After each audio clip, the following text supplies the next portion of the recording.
Every Sunday, Jedediah Coulter slipped into the last pew before the doors opened and slipped out before anyone could catch his eye.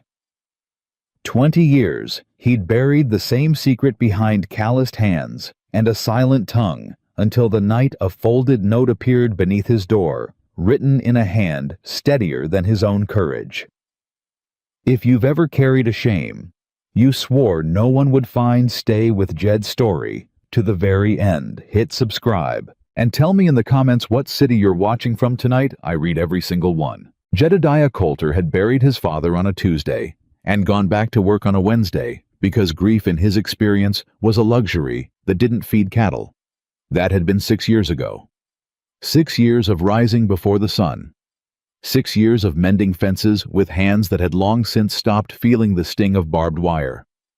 6 years of standing at the edge of every gathering in Copper Hollow, like a man waiting for permission to belong somewhere he already had a right to be. He didn't ask for much. He didn't want much. He wanted his cattle fed, his water running, and nobody looking at him too closely.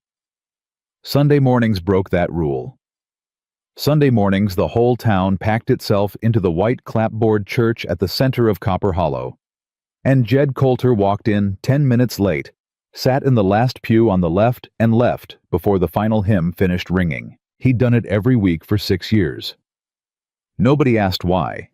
Nobody except Reverend Hale, and even he'd stopped asking after the 3rd year when he realized the only answer he'd ever get was a tip of the hat and a man's back disappearing through the door. This particular Sunday, the Reverend had a guest speaker, a circuit preacher passing through from Helena, and the guest preacher had a habit that Reverend Hale did not.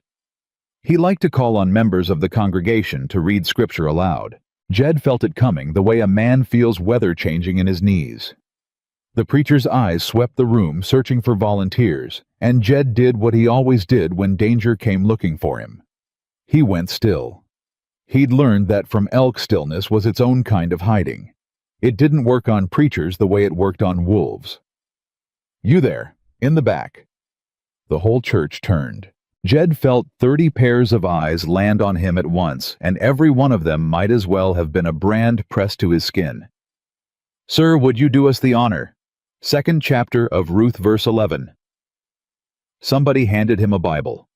It came down the pew from stranger to stranger, each person passing it along like it weighed nothing until it landed in his hands like a stone. He opened it. He stared at the page. The letters sat there in their neat black rows, and they might as well have been footprints of some animal he'd never hunted, tracks leading nowhere he could follow. The silence stretched. Somebody near the front cleared their throat. A child giggled, then got hushed by a mother's hand. "Take your time, friend," the preacher said, in the gentle voice of a man who had no idea what he was asking. Jed's jaw worked. His thumb pressed hard against the page, as if pressure alone might force the words to rearrange themselves into something he recognized. Nothing. He closed the Bible. "Reckon I'll pass," he said, and his voice came out rougher than he meant it to. He stood, handed the book back to the man beside him, and walked out of the church in the middle of the service, the door swinging shut behind him, loud enough that he heard it crack against the frame from halfway down the steps. Nobody followed him. Nobody ever did. He untied his horse from the post, swung up into the saddle, and rode for Coulter Ridge without looking back once. His father's voice found him on the ride home. It always did on days like this. Amos Coulter had been dead 6 years, and the man still had more to say to Jed than most of the living. "You're slow, boy. Always been slow. Ain't your fault. Some men got it, some don't." Jed had been 9 years old the first time his father said those words, standing over him at the kitchen table, with a slate and a piece of chalk, watching Jed's hand shake, trying to make sense of letters that scrambled themselves the moment he looked away. "Put that down. Go feed the stock. Letters ain't for men like us." He'd believed it. For 30 years he'd believed it so completely that he never once tried to prove it wrong. He'd built a whole life around the belief, a ranch that ran on memory and instinct instead of ledger's deals, sealed with a handshake instead of a signature, a world small enough that he never had to hold a piece of paper in front of another living soul. It had worked mostly. Copper Hollow was a small town, and small towns ran on trust as much as paper. But small towns were changing, and trust wasn't worth what it used to be. Otis Pruitt ran the general store the way he ran everything else in his life, loudly and with an audience. Jed came in on Monday for feed and nails, same as he did every week, and Otis had the mail waiting behind the counter, same as always, a thin stack held together with twine. "Got something for you, Coulter?" Otis slid it across the counter. "Came up from the land office in Helena." Jed's stomach dropped before his hand even touched it. He picked up the top envelope, turned it over. The paper was heavy official looking, with a seal pressed into red wax at the fold. "Something wrong with your eyes? Or you just admiring the penmanship?" Otis grinned at his own joke, glancing toward two men lingering by the tobacco tins, making sure they'd heard it too. One of the men chuckled. Jed recognized him, Duke Marsh foreman, out at the Whitlock, spread a man built like a barn door and twice as thick. "Maybe he's waiting for someone to read it to him." Duke said, "Not quiet about it at all. Heard tell the mighty Coulter can rope a steer blind but can't tell a B from a D." Heat crawled up Jed's neck. He folded the envelope once hard and shoved it into his coat.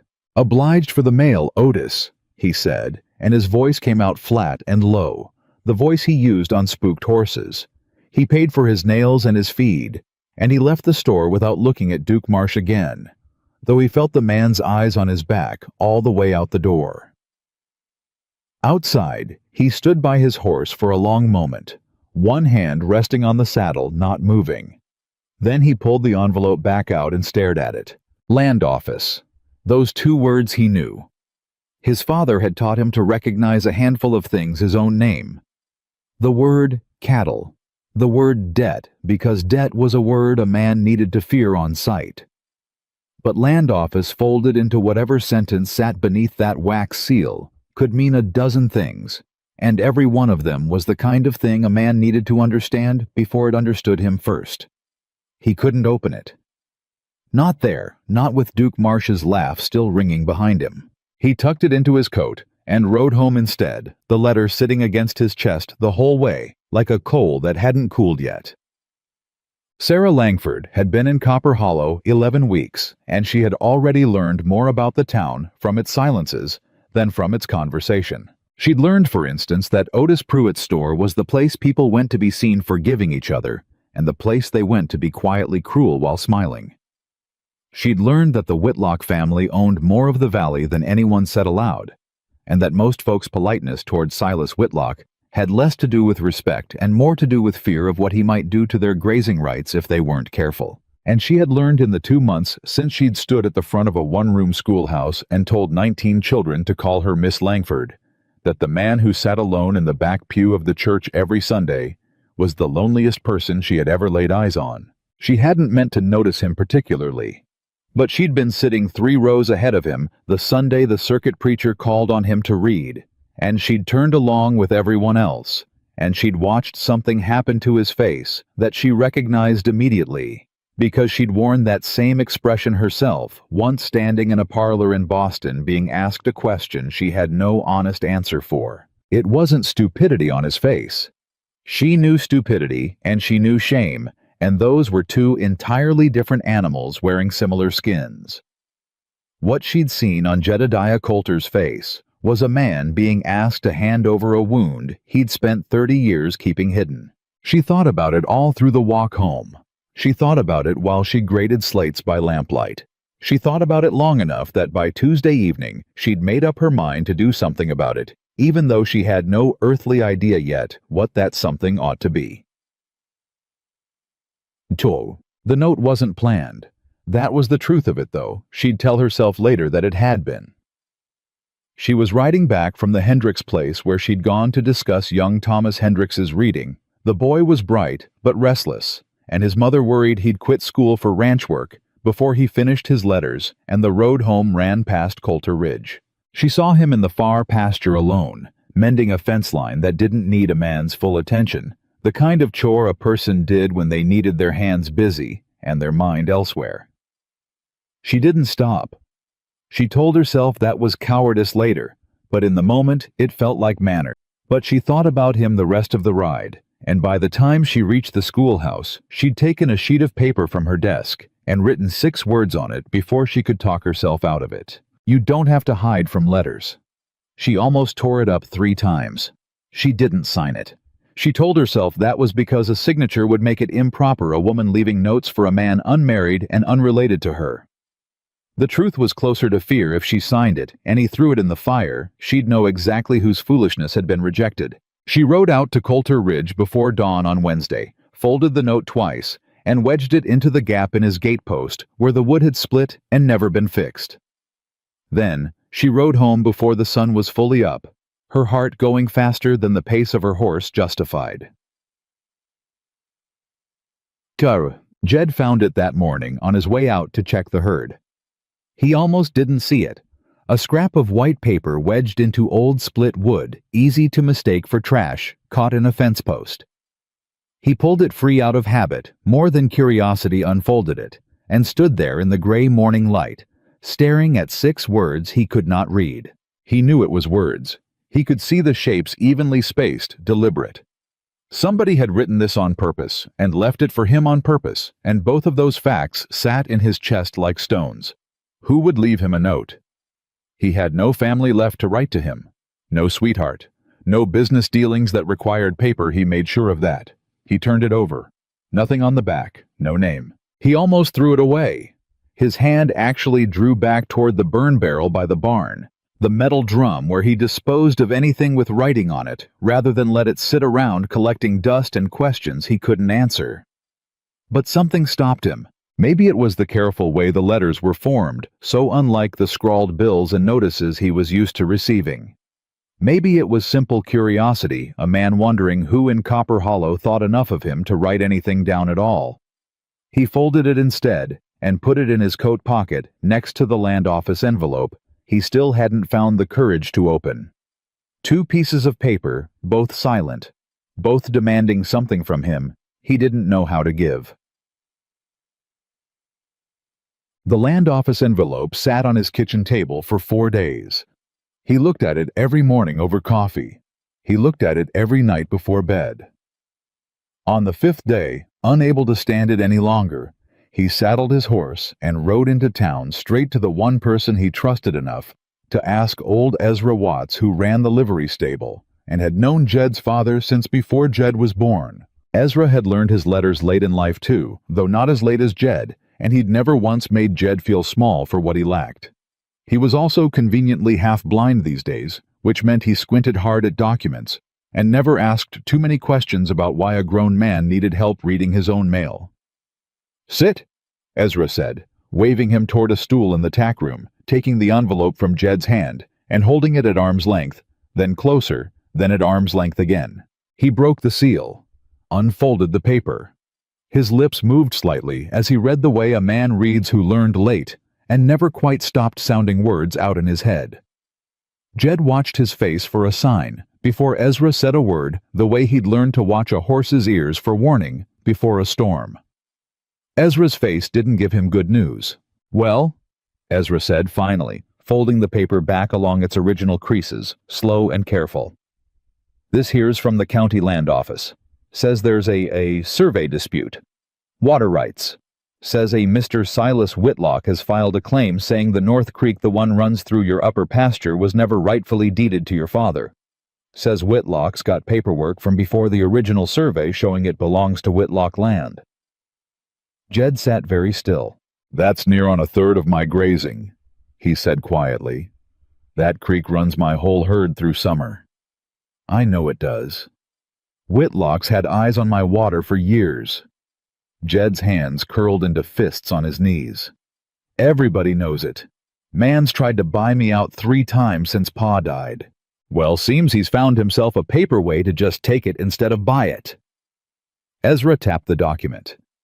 "Says here you got 30 days to respond with your own documentation proving the boundary or the land reverts to whoever's got the—" He squinted at the word again.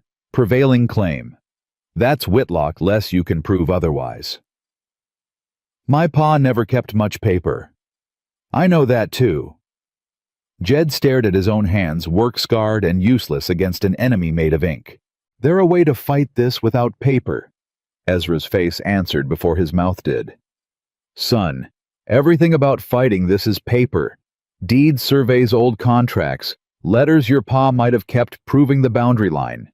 You're gonna have to go through everything your father left behind, find whatever proves that water's yours, and present it to a county judge in..." He checked the date on the letter, 26 days now since it took a week just getting here. Jed said nothing for a long moment. "And if there's a paper trail," Ezra added gentler now, "you're gonna have to be able to read it. All of it.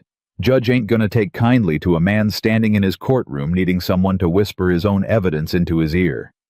The words landed exactly where Ezra probably didn't intend them to. Jed stood up so fast, the stool scraped hard against the floor. "Obliged for your time, Ezra." Jed. But he was already out the door, already swinging up onto his horse, already riding hard for Coulter Ridge. Like there was something back there he could outrun.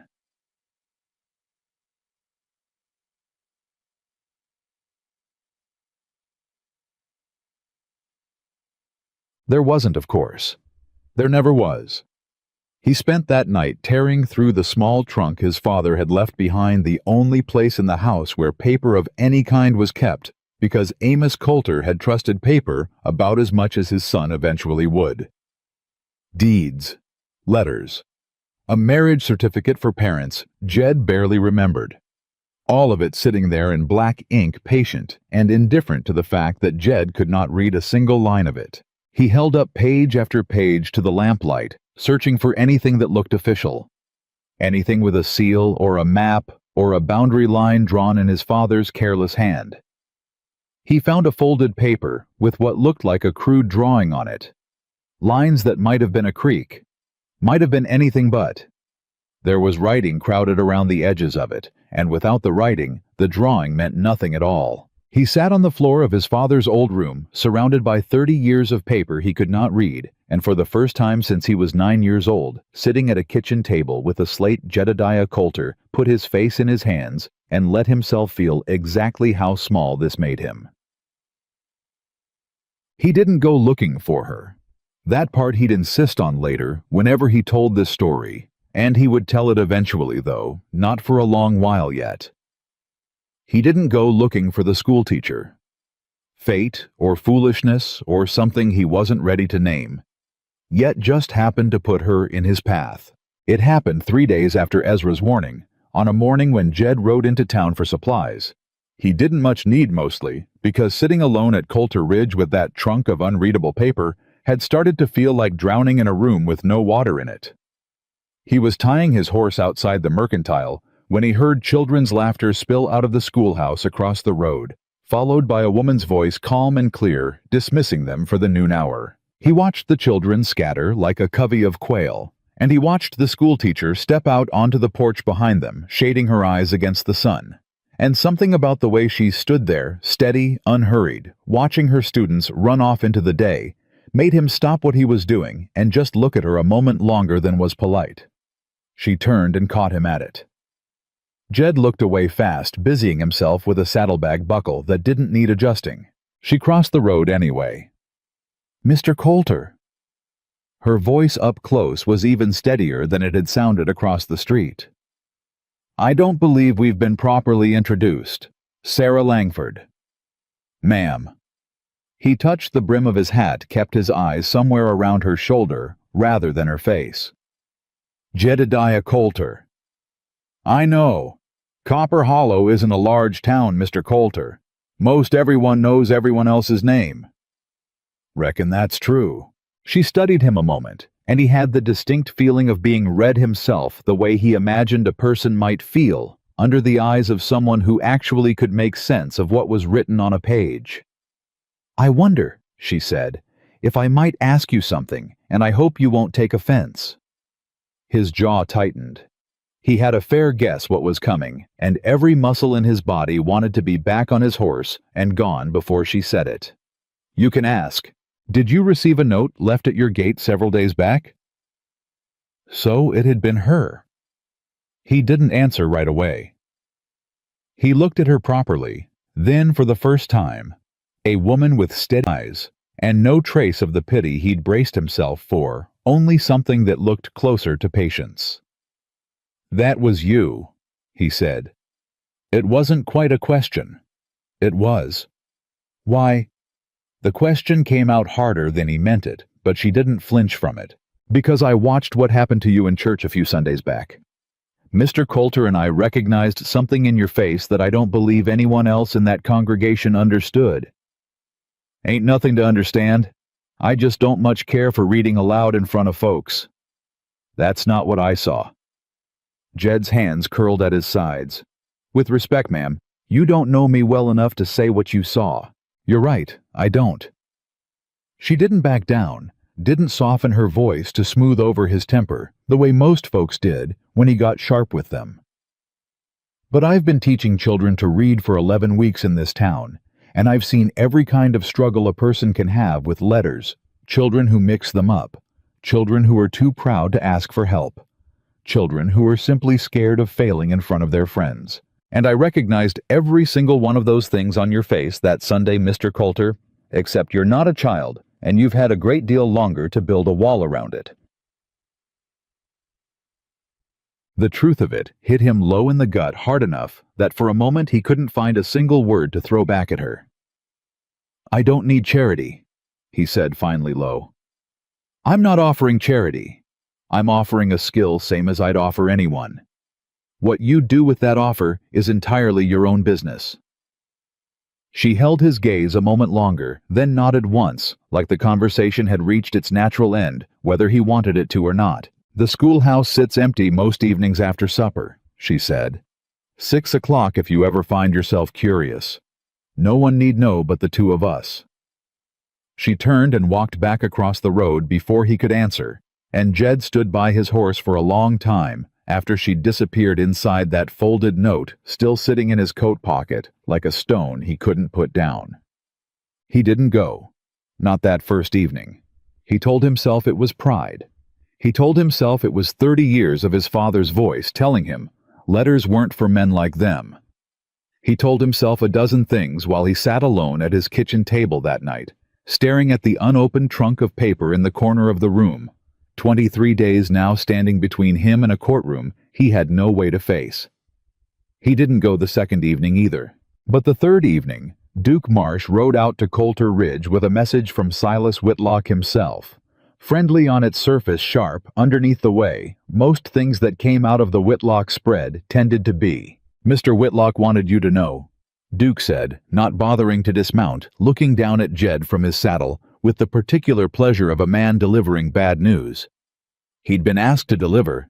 He's willing to settle this water business quiet man to man, save you the trouble and expense of a courtroom. Save you the embarrassment too, seeing as how everybody in town already knows you can't hardly read your own name, let alone a legal deed." "That's so. Just needs your signature on a little agreement. Real simple. I could read it to you myself right here, save you the trip to town." Duke smiled slow and mean. "Wouldn't take 5 minutes." Jed stood very still the way he had in church, the way he had his whole life when danger came sniffing around a wound he'd spent decades hiding. "I'll take my chances with the judge," he said. Suit yourself." Duke gathered his reins, still smiling. "Judge is gonna want paper though, Coulter. Whitlock's got a whole stack of it. What you got memory and a handshake that ain't gonna hold up against a legal survey, and everybody from here to Helena knows it." He rode off laughing, and Jed stood there in his own yard. Humiliation burning hotter in his chest than it ever had before, because this time it wasn't just his pride at stake. It was his father's land. It was everything Amos Coulter had built with hands that couldn't read either, but had at least had the sense to marry a woman who'd died too young to teach her son what she knew. That night, Jed Coulter saddled his horse in the dark and for the first time in his life rode toward the one thing he'd spent 30 years riding away from. The schoolhouse window still had a lamp burning when he got there past 9 o'clock, well beyond any decent hour for calling on a lady. And he almost turned back twice on the ride in. He didn't. He tied his horse, stood on the porch a long moment with his hat in his hands, and knocked. Sarah opened the door, already dressed for bed, beneath a shawl, a book still open on the desk behind her. And if she was surprised to see him standing there at that hour, she didn't show it on her face. "Mr. Coulter." "Ma'am, I know it's late. I know I ought to have come at 6 like you said, and I know I got no right showing up at your door this hour of night, but—" He stopped, started again. "I need your help." She stepped back from the door without a word and let him in. He stood in the middle of her small schoolroom, hat still in his hands, feeling every bit as out of place as he had at 9 years old, with a slate in front of him. "Sit down, Mr. Coulter," she said, gesturing to a small desk sized for a child, the only humor she allowed herself at his expense. "I'm afraid it's what we've got." He sat, knees jutting out awkwardly beneath the small desk, and for a long moment neither of them said anything at all. "Whitlock's after my water rights," he said finally. "Got some old paper says the creek through my north pasture never rightly belonged to my father. I got 23 days to prove him wrong in front of a county judge, and my whole defense is sitting in a trunk full of my father's papers that I cannot read one single word of." Sarah sat down across from him, folding her hands on the desk, her face serious now, all trace of gentle humor gone. "Then we don't have much time," she said. "No, ma'am, we don't." "I want to be honest with you, Mr. Coulter, because I think you deserve honesty more than most. Learning to read, truly read well enough to make sense of legal documents that typically takes months, sometimes years depending on the person." Jed's jaw tightened. "I got 23 days. I know." She held his gaze steadily. "So we won't try to make you a scholar in 23 days. We'll teach you exactly what you need to survive that courtroom, and we'll do it faster and harder than I've ever taught anyone in my life. But I need you to understand something first." "What's that?" "This isn't going to feel good. It's going to feel exactly the way it felt in church that Sunday, worse some days because we'll be doing it over and over until it finally breaks open. If you're not willing to sit in that feeling, Mr. Coulter, we shouldn't start at all because half-hearted won't save your water rights." Jed looked down at his own hands, work-scarred and strong and completely useless against the thing he was about to face. "My father told me letters weren't for men like us," he said quietly. "Told me that when I was 9 years old, and I built my whole life around believing him." "And what do you believe now?" He was quiet a long moment. "I believe," he said finally, "that I'd rather feel that shame in this room with you than lose everything my father built because I was too proud to ask for help." Something shifted in Sarah's face, not quite a smile, but close to it, the particular satisfaction of a person watching someone choose the harder, better road. "All right then." She reached for a slate and a piece of chalk, sliding it across the desk toward him, the way it might have been slid toward a stranger 30 years earlier. Except this time there was no mockery waiting on the other side of it. "Let's begin with your name." The first lesson lasted 2 hours, and it very nearly broke him. She started simple. The alphabet letter by letter, sounds paired with shapes, the same foundation she'd have given any 6-year-old on their first day of school. Jed's hand, so steady on a branding iron or a length of rope, shook holding the chalk. "It's all right," she said, when his first attempt at his own name came out as a jumble of backward letters and crossed lines. "Try again." "This is foolish." "It isn't. I'm 39 years old sitting at a child's desk trying to spell my own name and failing at it. You're 39 years old learning something you were never given the chance to learn before now. There's no shame in that, Mr. Coulter. The shame was in whoever decided you weren't worth teaching." He looked up at her sharply, at that something raw moving behind his eyes. "That was my own father," he said. "Then your father was wrong," Sarah said simply and without hesitation. "And I imagine some part of you has known that for a very long time, even if you've never let yourself say it out loud." Jed said nothing, but his hand steadied just slightly, and when he tried his name again, the letters came out crooked, but recognizable. J-E-D. He stared at it a long moment. "That's—" His voice caught, and he had to clear his throat before he could finish. "That's my name." "That's your name?" Sarah agreed quietly. He didn't cry. Jedediah Coulter hadn't cried since he was not at that kitchen table, and he wasn't about to start now in a child's desk in front of a woman he'd known for less than a week. But something in his chest loosened that had been clenched tight for 30 years, and he sat there staring at 3 crooked letters, like they were the first true thing he'd ever managed to say. They met every night after that, 6 o'clock sharp, and some nights not ending until well past 10.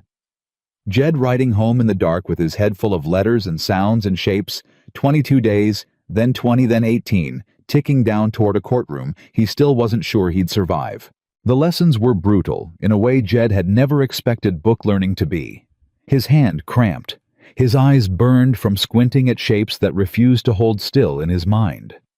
More than once he slammed the chalk down hard enough to crack it standing up from that too small desk with his jaw tight and his eyes wet with frustration he refused to let fall. "I can't." "You can."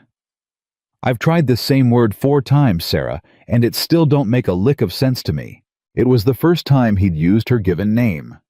Neither of them remarked on it, though something passed between them in the silence that followed, quiet and unnamed. "Then we try it a 5th time," she said. "And a 6th, if we have to. You didn't learn to break a wild horse the first time you sat a saddle, Jed. Why would this be any different?" He looked at her a long moment, breathing hard frustration and something else entirely warring behind his eyes. "Because a horse never made me feel stupid," he said quietly. "This does. Every single night." "You're not stupid." Her voice was firm now, no softness in it at all. "I need you to hear that, and I need you to believe it, because it's going to matter a great deal more than any word we learn in this room. You are a man who was denied something every child deserves, and you have spent 30 years compensating for that denial so well that most people never even noticed. That is not stupidity, Jed. That's survival. And now you're doing the hardest thing a grown man can do, which is admitting the survival isn't good enough anymore and starting over from nothing. That takes more courage than anything I've ever watched anyone do." Jed sat back down slowly. He picked the chalk back up. He tried the word a 5th time. Word got around, the way it always did in a town the size of Copper Hollow. Jed's horse, tied outside the schoolhouse most every evening well past dark, didn't go unnoticed for long. It was Otis Pruitt who said it loudest, of course, leaning across his counter to a cluster of customers on a Saturday morning, while Jed stood not 30 feet away pretending to study a shelf of nails he had no interest in. "School teacher's got herself a new pupil," Otis said, grinning wide. "Grown man, if you can believe it. Wonder what exactly Miss Langford's teaching him out there alone every night past dark." Laughter rippled through the store. Jed's ears burned, but he kept his eyes on the nails, kept his hands still, kept his breathing even, the way he'd trained himself to stay calm around anything that might spook. "Careful, Otis," said one of the other men lower, though not low enough. "Whitlock's got that judge coming down from Helena in a few weeks. Might be Coulter's just trying to learn enough to keep from losing his whole spread. Man's desperate is all." "Desperate men do foolish things," Otis said. "Wouldn't be the first fella to lose his head over a pretty face while his ranch burns down around him." Jed set down the box of nails he'd been holding harder than he meant to, the sound sharp enough that the whole store went quiet and every eye turned toward him. "Say what you got to say to my face, Otis," he said, his voice low and even. "Or don't say it at all." Nobody said anything else. Jed paid for what little he'd actually come for and walked out without looking at any of them, jaw tight. The whole ride home, Otis's laughter still ringing in his ears no matter how far he rode. He almost quit that night. He sat in his kitchen with the trunk of paper still open in the corner, 17 days left, and told himself the whole thing was a fool's errand, the reading the lessons, all of it. Told himself he'd rather lose the water rights than let the whole town keep laughing at him while he tried and failed to become something he wasn't. He didn't go to the schoolhouse that evening. Sarah didn't come looking for him, not that night. but the following morning he found another note wedged into the same split fence post where the first one had appeared, and this one wasn't unsigned. A man doesn't stop learning to read because a fool laughed at him for trying. He stops because he decided the fool was right. Don't decide that, Jed. S.L. He read it himself. Slowly, sounding out each word the way she'd taught him, his lips moving silently. And when he finished, he stood in his own yard holding that scrap of paper like it was the most important document he'd ever held in his life. More important in that moment than any deed or survey sitting in that trunk. He saddled his horse and rode into town that evening, same as always, 6 o'clock sharp. "You came back?" Sarah said when he walked through the schoolhouse door. "Almost didn't." "I know. I heard about Otis Pruitt's store. Small town. The smallest." She gestured him toward the desk. "Sit down, Jed. We've got 16 days and a whole document to make sense of before the judge arrives. Otis Pruitt's opinion of how you spend your evenings isn't worth another minute of your time, and it certainly isn't worth your water rights." He sat. "Why do you care so much?"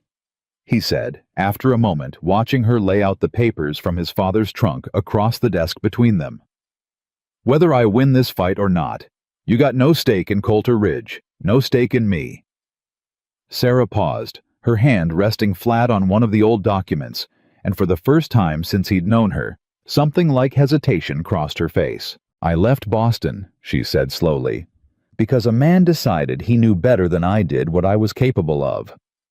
My father actually, and the gentleman he'd arranged for me to marry, both equally certain that a woman's mind was a delicate, limited thing, best kept small and quiet and grateful. I spent 26 years being told what I could and couldn't understand, Jed, by men who never once bothered to test whether it was true." Her eyes came up to meet his, steady and fierce in a way he hadn't seen from her before. "So when I watch this town decide that you're less of a man because you never had the chance to learn something the rest of them take for granted, when I watch Otis Pruitt and Silas Whitlock and every small cruel person in Copper Hollow treat you like you're somehow lesser for it, I recognize exactly what that is. And I refuse to stand by and watch it happen to another person, not while I have breath in my body and the ability to do something about it." Jed sat very still, absorbing that something in his chest, shifting in a way he didn't fully have words for yet. "That took courage," he said finally. "Leaving Boston. Leaving all that behind." "It did. And it very nearly broke me some days being that alone in a place I'd never seen with no one who knew me at all." She held his gaze a moment longer. "So no, Jed. I don't have a stake in Coulter Ridge, and I never met your father, and I owe you nothing at all. But I know exactly what it costs to fight for the right to be seen as capable, and I am not about to let you fight that battle alone if I have any power to stand beside you in it." Neither of them said anything for a long moment after that. Then Jed picked up his father's document, squinted at the first crowded line of ink, and began slowly to sound out the words. The lessons changed after that night. Something between them had shifted quiet and unspoken, and though neither of them named it, it showed in small ways in how she no longer stood back at arm's length while he struggled, but pulled her chair around beside his, so their shoulders nearly touched over the paper. In how he stopped leaving the moment the lesson ended, lingering instead at the door, with his hat in his hands, searching for some excuse to stay another few minutes. 12 days before the hearing, they made their first real breakthrough on his father's papers. Buried in the trunk beneath deeds and letters Jed still couldn't fully parse, they found a hand-drawn survey map, old and creased soft with age. His father's rough handwriting, labeling the boundary lines in ink gone brown with time. "Jed." Sarah's voice had gone sharp with excitement. "Look at this." He leaned over the map, following her finger, as she traced a line running along what was unmistakably the North Creek. His creek, the one Whitlock claimed, had never belonged to Coulter land at all. "That's dated," she said. 11 years before Whitlock's survey. If this is authentic, if a judge accepts your father's original claim as prior, this could be everything we need." Jed stared at the fragile old paper, his father's handwriting still visible on it after all these years, and felt something crack open in his chest that had nothing to do with fear. He kept this. Jed said quietly. All these years. Never told me. Never showed me. Maybe he meant to, Sarah said gently. Maybe he ran out of... Jed's throat tightened. He thought of his father at that kitchen table telling a 9-year-old boy that letters weren't for men like them, and he wondered for the first time in 30 years whether that had been less about what his father believed and more about what his father had been too afraid, or too proud, or simply too worn down by his own hard life to ever try to fix. I got 11 days, Jed said, to learn to read this whole thing well enough to stand in front of a judge and defend it myself. Sarah looked at him steadily. Then we'd better not waste another minute of them, she said, and pulled her chair closer still. They worked past midnight most nights. After that, the schoolhouse lamp burning long after the rest of Copper Hollow had gone dark and quiet around them. Jed's reading came faster than either of them had dared hope not, because the shame disappeared, but because he'd found something stronger than shame to push against it. His father's own hand reaching across 11 years, offering him one last piece of proof that Amos Coulter had, in his own broken and imperfect way, tried. Word of the courtroom date spread through Copper Hollow, the way everything did, and with it spread the certainty among most of the town of exactly how it would end. Silas Whitlock had money and lawyers, and a survey drawn up proper by men paid well to draw it his way. Jed Coulter had a trunk full of old paper and a school teacher's evening lessons, and to most folks in town, that didn't sound like much of a fight at all. But on the 9th night before the hearing, Jed Coulter sat in a child's desk in an empty schoolhouse and read slowly, haltingly, but read out loud from start to finish the full text of his father's original land claim, the very document that would either save Coulter Ridge or lose it forever. When he finished, he sat back breathing hard and looked up to find Sarah watching him with an expression he'd never once seen on another living soul's face when they looked at him. It wasn't pity. It wasn't surprise. It was something closer to pride. You did it, she said quietly. We did it, Jed said, and for the first time since he was 9 years old, the words came out of him without a single trace of shame. Sarah didn't let the moment sit for long. She let him have it one full breath of pride, his own name, and his father's claim finally alive in his mouth instead of buried in his throat. And then she reached across the desk and turned the paper back around to face him. Read it again, she said. Sarah, I know what you just did. Read it again. Start to finish without stopping this time. A judge won't care that you did it once by lamplight with me sitting beside you. He'll care whether you can do it standing alone in a courtroom full of men waiting for you to fail. Jed looked at her for a long moment, something between exasperation and admiration moving across his face, and picked the paper back up. He read it again. Slower in places, faster in others, stumbling twice over words that had given him trouble all week, but he got through it start to finish, and when he set the paper down this time, there was no shaking in his hand at all. Better, Sarah said. Better. Jed agreed. Not good. Good is for men who've had 30 years to practice. You've had 10 days. Better is a miracle Jed and you ought to let yourself feel it as one just for tonight. He almost smiled.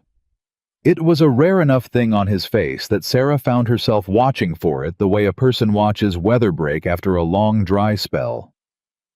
10 days left, he said. 9 once the sun comes up. Feels like both nothing and forever.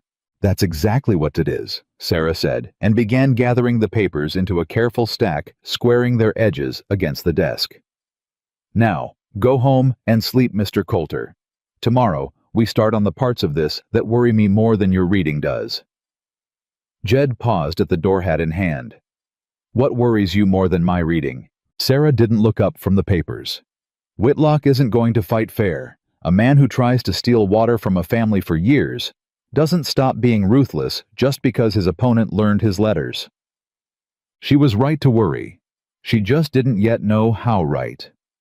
Ezra Watts found Jed at the livery 2 mornings later, and the old man's face carried none of its usual easy humor. Got some news you ain't gonna like, Ezra said, keeping his voice low, even though the stable was empty, but for the two of them and a half-dozen dozing horses. Whitlock's brought in a lawyer. Fella name of Cyrus Beetle come up special from Helena. Word is he's argued in front of near every judge in the territory and won more than he's lost. Jed's stomach tightened. A lawyer's just a man who talks fancy about paper. Maybe so, but there's more. Ezra glanced toward the open stable door, as if the walls themselves might be listening. Judge coming down to hear the case, Harlan Voss. He's stayed out at the Whitlock spread before. Hunting trip 2 summers back. Whitlock hosted him proper from what I hear. Best whiskey, best horses, 3 days of it. You're telling me the judge and Whitlock are friendly. I'm telling you what I heard. Might mean nothing. Judges are supposed to leave that kind of thing at the door. Ezra's face said he didn't much believe his own words. But you ought to know what you're walking into, son. This ain't just gonna be about who can read a piece of paper the loudest. It's gonna be about who the judge already trusts before either one of you says a word. Jed stood very still, the old dread from church settling back into his chest, except now it had grown teeth. Then I reckon I better make sure my paper's stronger than his friendship, he said finally. That's the spirit. Ezra clapped him on the shoulder. Don't tell that schoolteacher I said any of this, mind. Woman's already got enough weight on her without me adding worry to it. But Jed told her anyway that same evening, because he'd already learned in 10 short days that carrying things alone had never once made him stronger, only lonelier. Sarah's face went tight and thoughtful as he laid it out, and when he finished, she was quiet long enough that he started to regret telling her at all. Then we don't just need your father's map, she said finally. We need more than one piece of proof. Something a friendly judge can't wave away without looking corrupt in front of a room full of witnesses. Where in God's name am I supposed to find more proof I already tore through everything my father left? Then we look somewhere he didn't. Sarah stood already moving toward the small shelf where she kept the town's few records she'd borrowed for her students' history lessons. Church registries, tax rolls, anyone still living who remembers where that creek ran before either of our families set foot in this valley. Jed watched her move with a kind of fierce, focused purpose that struck something loose in his chest. Not pity, not gratitude exactly. Something closer to the beginning of a feeling he didn't yet have a name for, and wasn't at all sure he was allowed to. The trouble came from a direction neither of them expected. Cornelius Datchett ran the Copper Hollow School Board, the way he ran his mercantile ledgers, with an eye fixed firmly on whatever kept the largest depositors happiest, and Silas Whitlock had been the largest depositor in Datchett's bank for going on 9 years. He came to the schoolhouse on a Thursday afternoon while children still lingered over their slates and waited with visible impatience until the last of them had filed out before he spoke. Miss Langford, a word. Of course, Mr. Datchett. Sarah closed the door behind the final student and turned to face him, already reading something unpleasant in the set of his mouth. It's come to the board's attention, Datchett began, in the tone of a man who'd rehearsed his opening, that you've been entertaining a gentleman caller here in the schoolhouse, alone, well past proper hours. Sarah's spine straightened. I've been teaching an adult student to read, Mr. Datchett. Mr. Coulter has a legal matter requiring literacy he was never given the chance to acquire as a child. I fail to see the impropriety. An unmarried woman and an unmarried man alone in a building after dark several nights a week for the better part of 2 weeks. I'd think the impropriety speaks for itself. Then perhaps the board ought to spend less time speaking about it and more time considering why a man in this town reached 39 years old without ever once being taught his letters. Datchett's face reddened. Watch your tone, Miss Langford. The board employs you at its pleasure, and it can just as easily unemploy you. There are proprieties expected of a schoolteacher in this town, and you would do well to remember it. I remember it perfectly well. Sarah's voice didn't rise, but something in it went hard as flint. I also remember that nothing in my contract, nor in any decent code of conduct, forbids a teacher from teaching. If the board wishes to dismiss me for the offense of doing my job too thoroughly, I'd welcome the chance to say so plainly in front of every parent in this town and let them decide for themselves whether that's a fair reason. For a moment, Chet looked almost startled by her refusal to shrink. Then his mouth thinned into something colder. "The board meets in 1 week," he said. "I'd suggest you consider your position between now and then, Miss Langford. Mr. Whitlock has been a generous friend to this school. Generous friends have a way of becoming less generous when they're displeased." He left without another word, and Sarah stood alone in the empty schoolhouse for a long moment. Afterward, her hands trembling slightly, with an anger she hadn't let herself show, in front of him. She didn't tell Jed. Not that evening, not the next. She told herself it was because she didn't want to distract him from the reading, with 9 days narrowing toward 8, then 7. The truth sat closer to something else, a stubborn refusal to let herself become one more burden on a man already carrying more than his share. But Jed had spent 30 years learning to read rooms, even when he couldn't read pages. And by the third evening, he set down the paper he'd been working through and looked at her directly. "Something's wrong." "I'm fine. Sarah."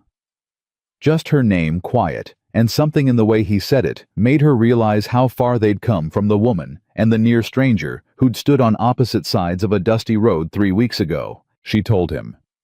All of it, Datchett's visit, the threat, the board meeting, hanging over her like a blade. Jed's face went hard in a way she hadn't seen before, not even the night Duke Marsh had mocked him outside the general store. "This is because of me." "It's because of Whitlock. There's a difference." "Is there?" Jed stood, paced the small width of the schoolroom, once, twice, his jaw tight. "You could lose your position, your whole life here, because you were fool enough to help a man who couldn't even read his own name a month ago. Don't." Sarah's voice cracked like a whip, sharp enough that he stopped mid-pace. "Don't you dare stand there and call yourself a burden to me, Jedediah Coulter, as if I'm some fragile thing that wandered into your trouble by accident. I chose this. I chose you. I chose to teach you. I mean," she corrected too fast, color rising in her cheeks, "and I will not have you deciding on my behalf what risks are worth taking with my own life. I won't let you lose everything you built here because of my fight. It stopped being only your fight the moment I left that first note at your gate."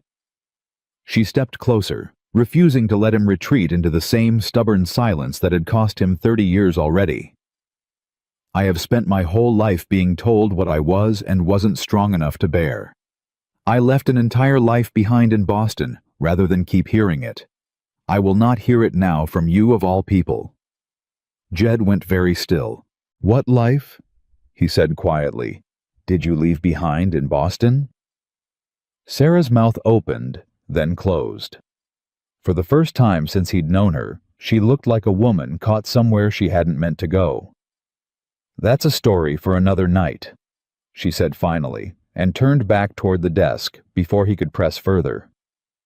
"We have 7 days, Jed. Sit down. We're not finished." He sat.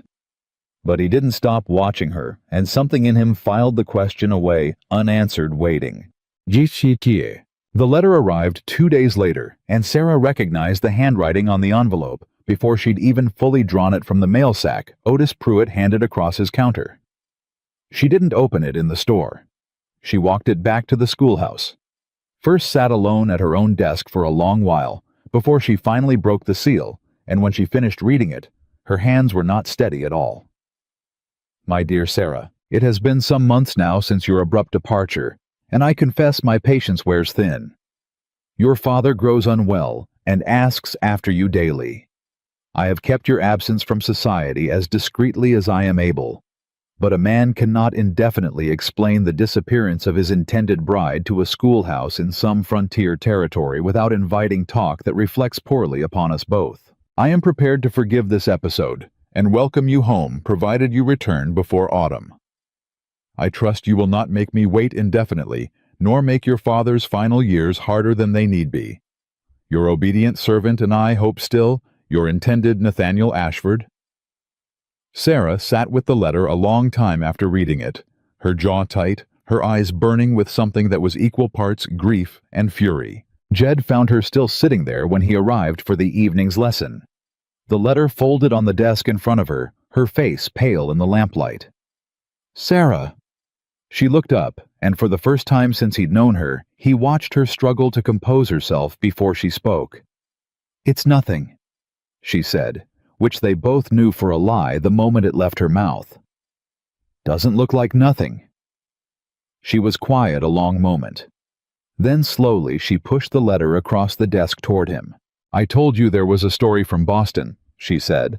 "I suppose you'd better hear the rest of it now."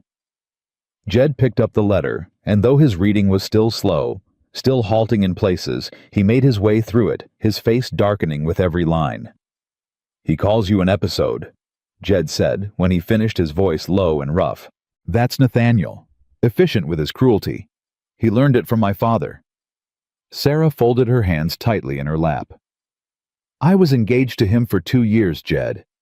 A good match, everyone said, his family's shipping fortune, my father's standing a union that made perfect sense on paper and meant nothing at all in truth. I tried for a long while to convince myself that was enough. What changed? I asked him once what he thought I might do after we married. Whether I might keep teaching in some capacity, a charity school, perhaps something small." Sarah's voice went flat, remembering. "He laughed. Not unkindly, he'd have said, just amused. Told me a wife of his stature had no need to trouble herself with other people's children when she'd have her own household to manage. Told me the very idea was sweet, in the way you'd say a child's ambition to become a queen was sweet." Jed said nothing, but his hands had curled slightly on the desk. "I left 3 weeks before the wedding," Sarah continued. "Took what money I'd saved from years of piano lessons I gave in secret, bought a train ticket west, and told no one where I was going until I'd already gone. My father hasn't forgiven me. I doubt he ever will. And Nathaniel," she gestured at the letter, "apparently still believes I'll come crawling back once I've had my fill of frontier foolishness. Will you?" The question came out rougher than Jed intended, and he watched something flicker across Sarah's face at the bluntness of it. "No," she said, quiet, but absolutely certain. "I would rather teach in a one-room schoolhouse in the middle of nowhere, answering to no one's permission but my own, than spend the rest of my life being someone's sweet, amusing idea of a wife." Something eased in Jed's chest at that, though he couldn't have said exactly why it mattered to him as much as it did. "Your father's unwell," he said instead. "That true you figure, or just something Ashford's using to pull you back?" "I don't know." For the first time, real grief cracked through Sarah's composure. "That's the cruelty of it. I don't know if my father is truly ill or if Nathaniel simply found the one lever guaranteed to move me. Either way, I can't go back to find out, not now, not with the board meeting in 5 days and your hearing in 7, and every part of me needed here." Jed reached across the small desk, and for the first time since they'd begun this strange, difficult partnership, he covered her hand with his own. "You don't have to choose alone," he said. "Whatever comes. You taught me that much yourself." Sarah looked down at his hand over hers, work-scarred and steady, and didn't pull away. They didn't have long to sit with that particular tenderness. Jed rode home that night later than usual, his mind still full of Sarah's letter of Boston and Ashford, and a father who might or might not be dying 2,000 miles east, and he never once noticed the fresh hoofprints cutting across his own yard until he was nearly at the barn door. The trunk was gone, not moved. Gone. The room ransacked the floor, littered with papers that had been left behind because they weren't worth stealing, and in the ashes of his own hearth, still faintly warm, the unmistakable curled black remains of what had once been paper. Jed stood in the doorway of his father's old room for a long moment, unable to make his legs carry him further inside. Then he was on his knees at the hearth, pulling burnt fragments toward himself with shaking hands, searching desperately for any scrap of the map that might have survived. He found one corner. A single corner, the ink smeared and half consumed by fire. The boundary line his father had drawn burned away entirely. Nothing left but a jagged edge of paper and the ghost of what had once been proof. No. The word tore out of him raw and broken. No, no, no. He searched the rest of the ashes until his hands were black with soot and his knuckles from scraping against the hearthstones, and found nothing else. The deed. The map. 11 days of work. His father's own hand reaching across a decade to save him all of it, gone to smoke in the space of a single evening, while he'd been 3 miles away, holding a schoolteacher's hand and talking about Boston. He rode for town that same night, fury and grief driving him harder than sense should have allowed, and found Duke Marsh exactly where he expected, drinking at the saloon, with 2 other Whitlock hands, laughing at something that died the moment Jed shoved through the door. "Where is it?" Jed said. His voice didn't rise. It didn't need to. "Where's what Coulter—" Duke's grin was slow, insolent, entirely too satisfied for a man being asked nothing at all. "My father's papers. My deed. You know exactly what I'm talking about." "Can't imagine what you mean." Duke turned back to his whiskey unbothered. "Maybe you misplaced 'em. Seems the kind of mistake a man makes when he's spending all his evenings somewhere other than tending his own house." Jed crossed the room in 3 strides and had Duke by the collar before either of them fully registered it happening, hauling the bigger man half off his stool. "You burned it," Jed said, low and shaking. "You took what belonged to my father and you burned it, and you're going to stand there and grin at me about it. Careful, Coulter." Duke's grin never wavered even with Jed's fist knotted in his shirt. "Man goes accusing folks of crimes he can't prove with witnesses standing right here to hear him do it. That's a fine way to end up in worse trouble than a water dispute.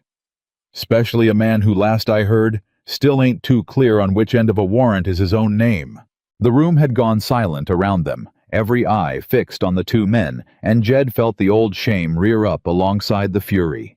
The reminder delivered exactly where it would cut deepest, that even now, even after everything, there were still men in this town who believed his ignorance made him powerless. He let go of Duke's collar, slowly breathing hard. "This isn't finished," Jed said. "Reckon it might be, though," Duke said, straightening his shirt with exaggerated care. "Seems to me a man without paper don't have much of a fight left in him at all." Jed walked out of the saloon into the cold night air, and for the first time since he'd started this whole desperate endeavor, he genuinely did not know if he had the strength left to keep going. He didn't go to the schoolhouse the next evening. Sarah waited until 7:30, then until 8. The lamp burning low, a familiar dread building in her chest that had nothing to do with her own troubles and everything to do with the empty desk across from hers. She rode out to Coulter Ridge herself, propriety be damned, and found Jed sitting alone on the porch steps in the dark, not even a lamp lit inside the house behind him. "Jed, go home, Sarah." His voice came out hollow, defeated in a way she'd never once heard from him, not even that first Sunday in church. "Ain't no use in more lessons now. It's over." She dismounted anyway, walked up the steps, and sat down beside him without asking permission. "Tell me what happened," he told her. The trunk, the fire, Duke Marsh's grin in the saloon. Every word came out of him low and defeated, and by the time he finished his hands were shaking again, though this time from grief rather than rage. "Everything my father left. Gone. 11 days of work gone because I was fool enough to leave it in an empty house while I went off chasing letters like some kind of—" "Don't!"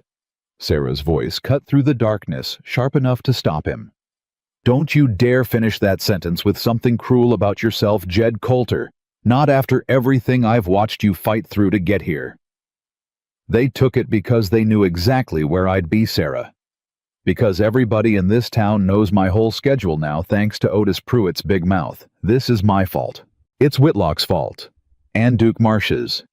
You did not burn your own father's map, Jed. A cruel, frightened man did that because he is losing this fight and he knows it."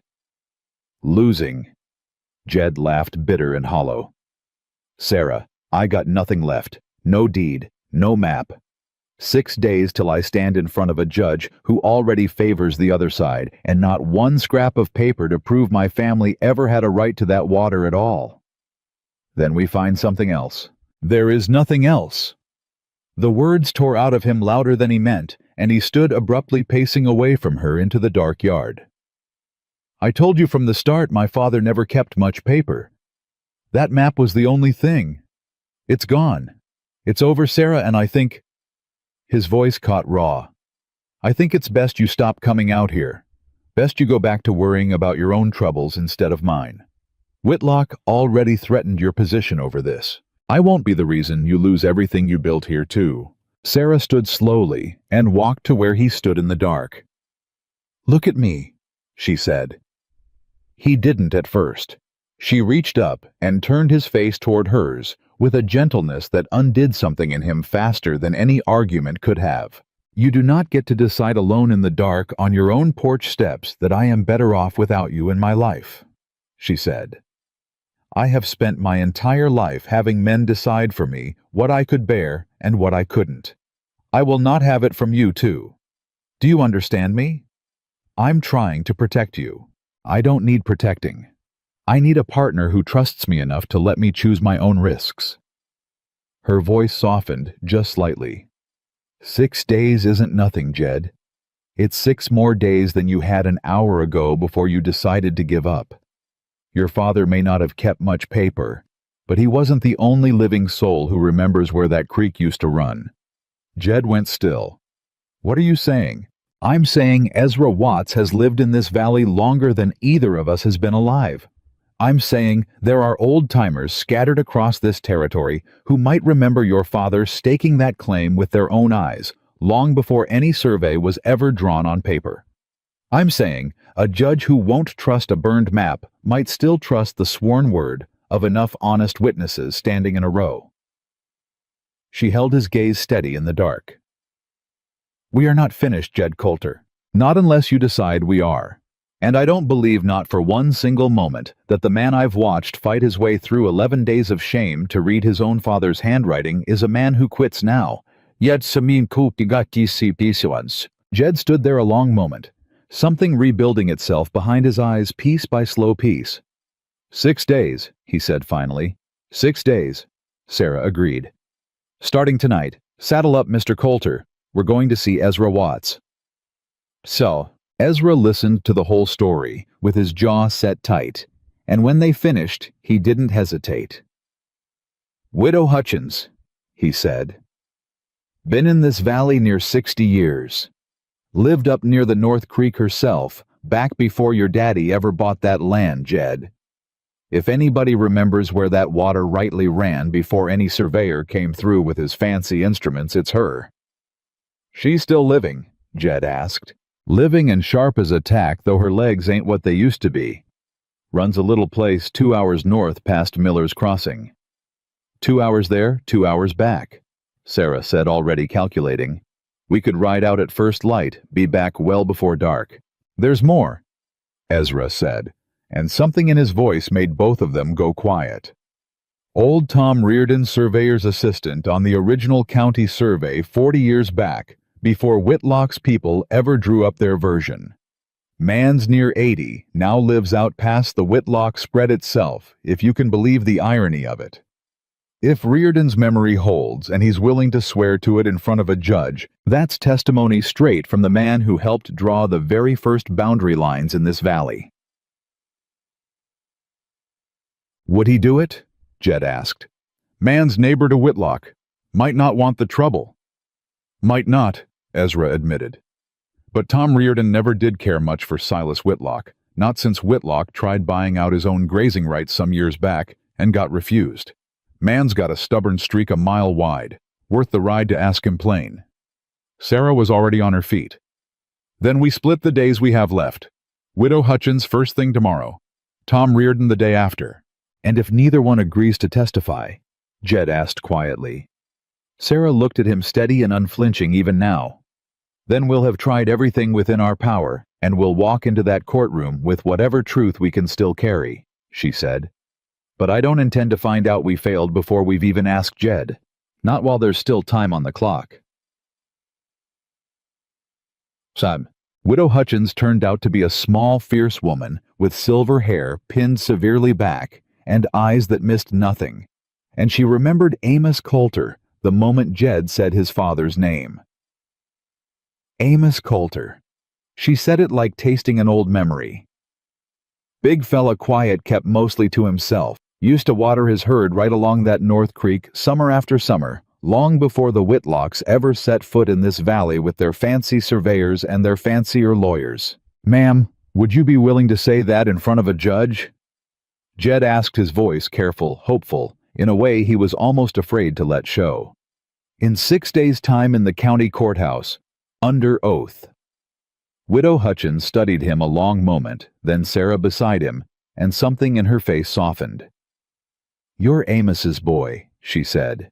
It wasn't a question. Yes, ma'am. He was a good man, whatever else folks might say about him now that he ain't around to speak for himself. I'll come, she said with the flat finality of a woman who'd made up her mind decades ago about most things, and rarely changed course. Silas Whitlock's daddy tried to claim that same stretch of water back when I was a younger woman and got told plain by every soul living along that creek that it wasn't his. Seems the son's just as greedy and just as wrong as the father was. Jed felt something loosen in his chest for the first time since the fire, a thread of hope thin but undeniably real. Tom Reardon proved harder to convince, gruff and suspicious at first, wary of any trouble that might come from crossing his powerful neighbor. But Sarah spoke to him with a patience and directness that slowly wore down his resistance, and by the time they left his small cabin, he'd agreed reluctantly to appear. 2 witnesses, Sarah said on the ride back, the sun already beginning to lower over the ridgeline. It's not the map, Jed, but it's something. It's sworn testimony from 2 people with no reason to lie for you and every reason to know the truth. It might not be enough. It might not, Sarah agreed. But it's more than we had yesterday, and it's more than Whitlock thinks we have at all. That alone might be worth something in that courtroom.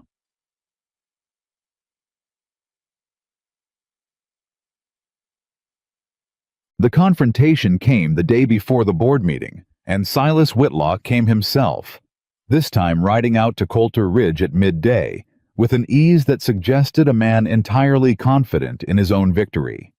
He didn't dismount.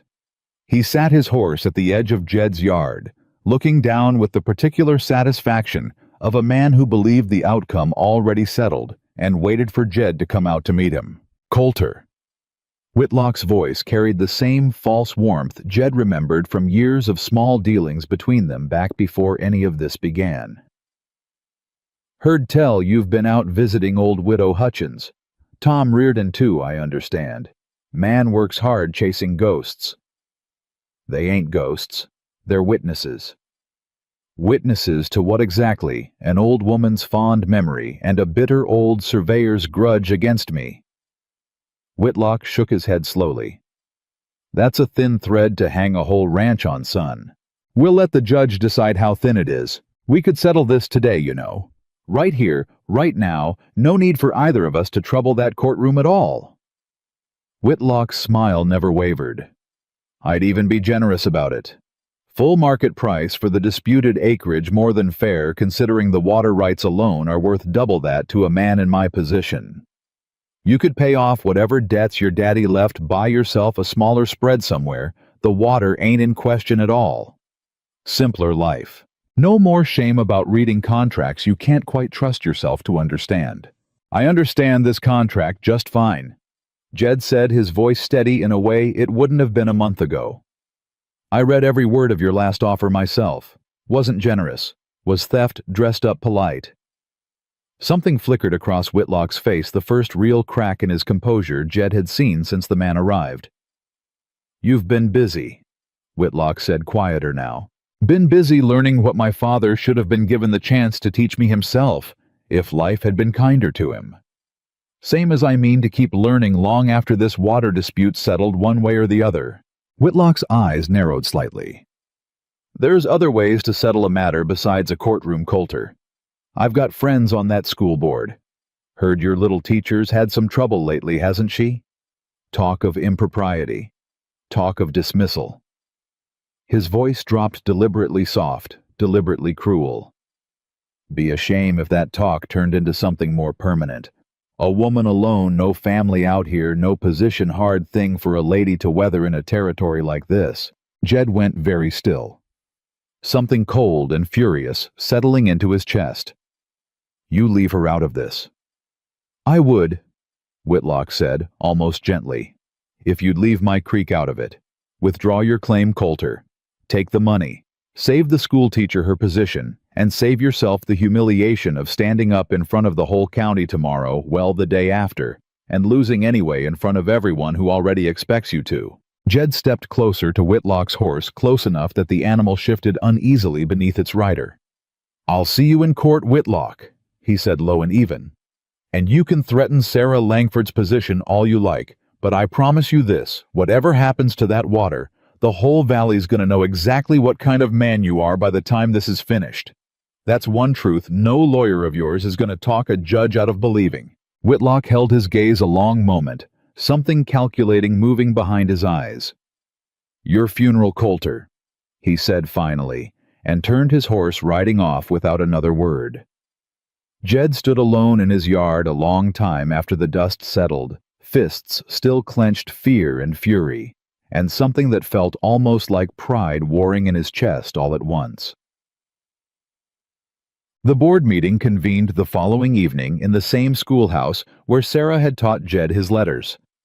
The small room packed uncomfortably full, with half the adults in Copper Hollow crowded onto benches meant for children. Cornelius Datchet called the meeting to order with visible relish, laying out the accusation of impropriety in careful damning language, and Sarah sat at the front of the room, spine-straight, hands folded, refusing to give him the satisfaction of seeing her flinch.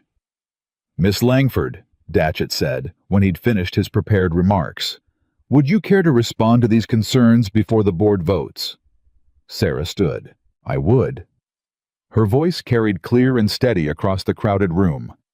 I came to this town 11 weeks ago to teach children to read and write, and I have done exactly that every single day with no complaint from a single parent in this room.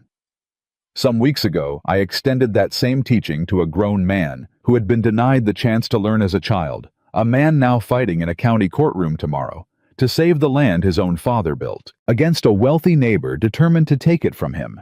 She let her gaze move slowly across the crowded benches, resting briefly on faces she'd come to know over these past months. I am told this constitutes impropriety. I would ask this board and everyone gathered here tonight to consider a different question. What does it say about this town that teaching a grown man his letters is treated as a scandal, while a wealthy man's attempt to steal water from a poor rancher's family is treated as simply the way business is done? A murmur moved through the room. Sarah pressed forward before it could settle. I will not apologize for teaching Jedediah Coulter to read. I will not apologize for staying late to do it, nor for believing that a man's right to understand the documents that govern his own life matters more than the appearance of propriety. If this board wishes to dismiss me over that belief, I would ask only that you say so plainly, so that every parent in this room can decide for themselves whether they wish their children taught by someone willing to compromise on that principle, or by someone who won't. She sat down. The room was silent for a long moment.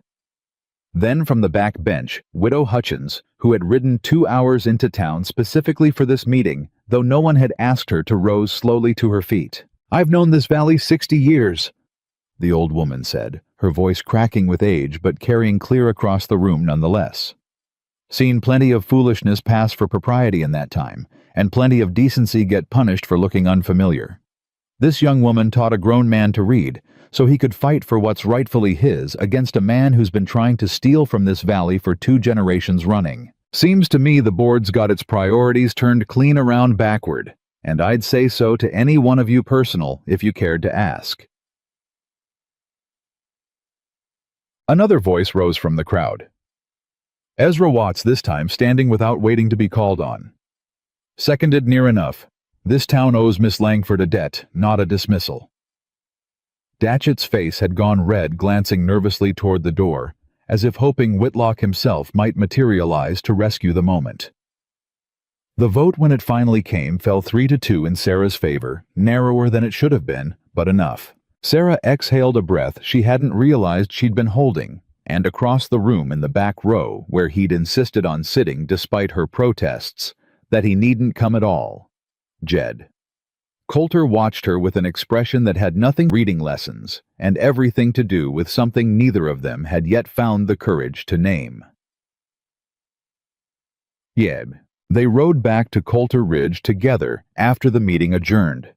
The night quiet and cool around them, the weight of both their fights, hers won his, still hanging one day away, sitting heavy and shared between them. "You didn't have to come tonight," Sarah said as they walked their horses side by side along the dark road. "You've got your own hearing tomorrow. You should have been resting, not sitting through my troubles on top of your own. Wasn't a question of having to." Jed kept his eyes forward, though his voice carried something careful, deliberate. "Man doesn't abandon the person who taught him his own name first time she needs someone standing in her corner." Sarah glanced over at him, something soft moving across her face in the moonlight.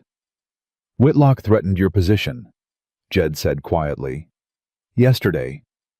Told me plain he'd see you dismissed if I didn't drop the claim." Sarah's jaw tightened. "And you didn't tell him yes?" "Didn't even consider it." Jed's voice roughened. "Told him I'd see him in court whatever it cost either of us." They rode in silence a moment, the only sound the soft fall of hooves on the dark road. "Jed," Sarah said finally, "whatever happens tomorrow, win or lose, I want you to know I don't regret one evening of this. Not the lessons, not the risk to my position, not any of it." Jed pulled his horse to a stop, and after a moment Sarah stopped hers too, turning to face him in the dark. "Sarah, I got one more day before I walk into that courtroom and find out whether everything you taught me was enough to save my father's land," he said, his voice low, rough with something he'd been holding back for weeks now. "I don't rightly know what tomorrow's gonna bring, but I know I don't want to face it not having said this first." "Said what?" "That somewhere between that first note at my gate and tonight, watching you stand up in front of half this town and refuse to back down, I stopped thinking of you as my teacher, Sarah Langford. Started thinking of you as something I ain't got the right words for yet, seeing as you're the one who taught me every word I know." Sarah's breath caught something bright and unguarded breaking open across her face in the moonlight. "I think," she said softly, "you've found the right words, just fine, Jed Coulter." Neither of them moved for a long moment, the night quiet and full around them. 6 days of fear and fire and stubborn courage settled finally into something neither of them had dared name until now. "Tomorrow," Jed said finally, his voice steady despite everything still hanging over it. "I walk into that courtroom, and whatever Whitlock's got waiting for me, whatever that judge decides, I'm not walking in there ashamed of who I am anymore. Not for the first time in my whole life." "No," Sarah agreed, reaching over to take his hand in the dark, steady and sure. "You're walking in there as a man who fought for everything he has and everyone he loves. That's more than most men in this valley will ever be able to say." They rode the rest of the way back to Coulter Ridge in a silence that held nothing uncertain in it at all. Two people who had found in the space of a few desperate weeks something neither fire nor threats nor an entire town's cruelty had managed to burn away. Morning came gray and unhurried the way it always did, whether or not a man was ready for it. And Jed Coulter had been awake since well before the sky started to lighten, sitting at his kitchen table, with his father's charred map fragment spread out in front of him, staring at the single surviving corner of a boundary line that might not be enough to save anything at all. He'd rehearsed the reading 100 times in his head through the night. The words from his father's original claim, the ones he and Sarah had worked through line by line under lamplight, now existing nowhere but inside his own skull, because the paper that had once held them was ash in his own hearth. He dressed carefully, his one good shirt pressed the night before, though his hands hadn't been steady enough to do it well, and rode into Copper Hollow with the sun still low behind him, his stomach a hard knot the whole way. Sarah was waiting outside the courthouse when he arrived, standing very straight in a dark blue dress, her hands folded in front of her, in a way that didn't quite hide how tightly they were clenched. "You look like a man walking to his own hanging," she said, trying for lightness, and not quite managing it. "Feels a fair sight like it. You know what you know, Jed. Nobody in that room can take that away from you now, whatever paper does or doesn't survive to prove it." He nodded, though the knot in his stomach didn't loosen any. Ezra Watts arrived a few minutes later, leading Widow Hutchins by the arm. Up the courthouse steps, the old woman moving slow but steady, her chin set with the particular stubbornness of someone who had decided long ago not to be intimidated by anything wearing a robe. Tom Reardon came last, alone on foot, a canvas satchel slung over one shoulder that he clutched like it held something precious. He didn't speak to anyone, didn't meet Jed's eye, just found a spot near the courthouse door and stood there waiting, with the look of a man already regretting his decision to come at all. "He brought something," Sarah murmured, watching the old surveyor from across the steps. "Look at how he's holding that bag." "Might be nothing. Might be everything." Sarah's eyes stayed fixed on the satchel a moment longer before the courthouse doors swung open and a clerk called them all inside. The courtroom was smaller than Jed had imagined. Close and warm, with too many bodies packed onto too few benches, half the town of Copper Hollow having turned out to watch, drawn by the particular hunger small towns carried for a good public spectacle. Silas Whitlock sat at the front, calm and composed, in a suit too fine for a frontier courthouse, with a narrow, sharp-faced man beside him that Jed took to be Cyrus Beadle, the lawyer from Helena, exactly as Ezra had warned. Judge Harlan Voss took his seat at the front of the room a few minutes later, a heavy-set man with a graying beard and tired eyes that swept the room once briefly before settling on his docket without any particular expression Jed could read. "Case of Coulter versus Whitlock regarding disputed water rights along the north boundary of Coulter Ridge property," the clerk announced. "Mr. Whitlock's counsel may proceed." Cyrus Beadle rose smoothly, buttoning his coat with the unhurried confidence of a man who had done this 100 times and expected to win 101. "Your Honor, this matter is at its heart quite simple." Beadle's voice carried easily across the crowded room, cultured and precise.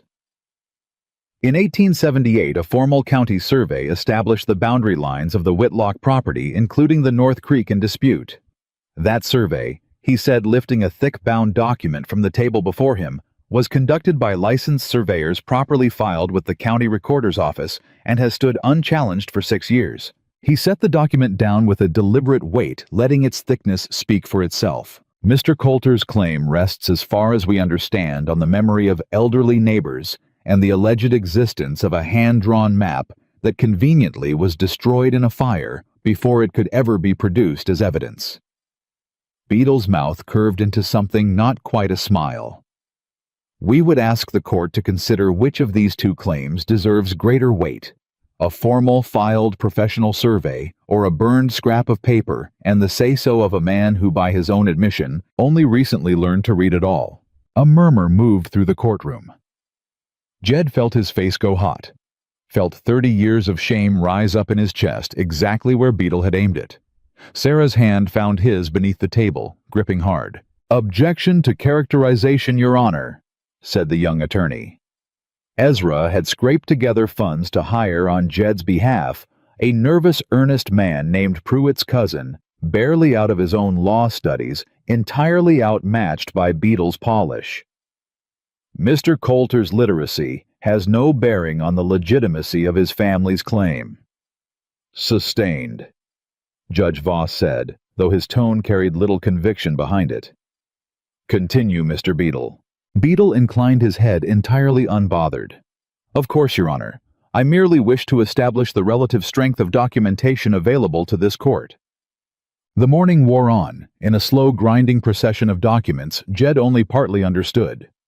Beadle laying out survey markers and county filings and expert testimony from a licensed surveyor, brought up special from Helena. Each piece stacking neatly atop the last building, a wall of official paper that Jed's small pile of witnesses seemed increasingly unlikely to breach. By the time the court broke for a brief recess at midday, Jed felt the knot in his stomach had grown into something closer to dread.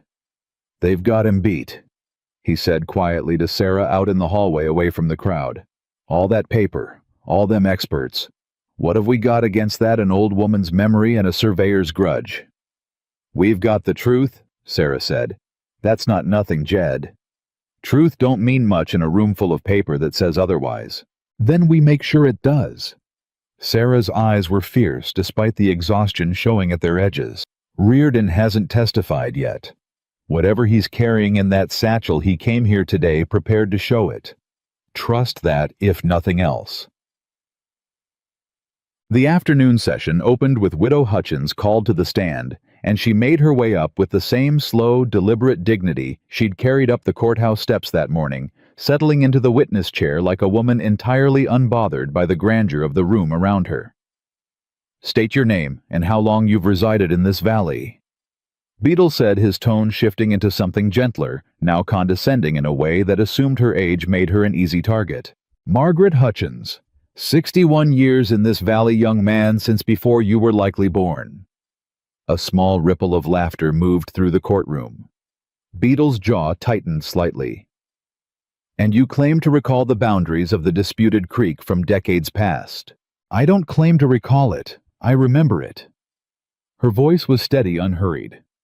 Watered my own stock along that creek for near 20 years before the Coulters ever bought the neighboring land, and I watched Amos Coulter water his herd there too every summer for years after, with nobody ever once questioning his right to it. Not till Silas Whitlock decided he wanted it for himself. Memory can be an imprecise instrument, Mrs. Hutchins, particularly across 6 decades. My memory buried a husband, 3 children, and more hard winters than I care to count, Mr. Beadle. It's plenty precise where it needs to be. Her eyes cut toward him, sharp as flint. I know that creek, same as I know my own name, and I'll say so under oath as many times as this court requires. Beadle tried a different angle, producing a document that suggested a survey marker predating even Hutchins's memory, questioning whether her recollection of the boundary might simply be mistaken about which creek entirely. Hutchins held firm through every question, unshaken, and by the time Beadle finally released her from the stand, something in the courtroom's mood had shifted, not decisively, but enough that Jed allowed himself the smallest flicker of hope.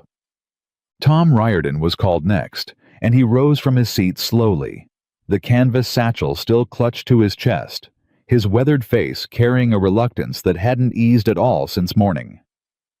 You assisted in the original 1878 county survey of this territory. Is that correct? Jed's young attorney asked, doing his best to guide the witness with more confidence than he clearly felt. That's right. I was the surveyor's assistant.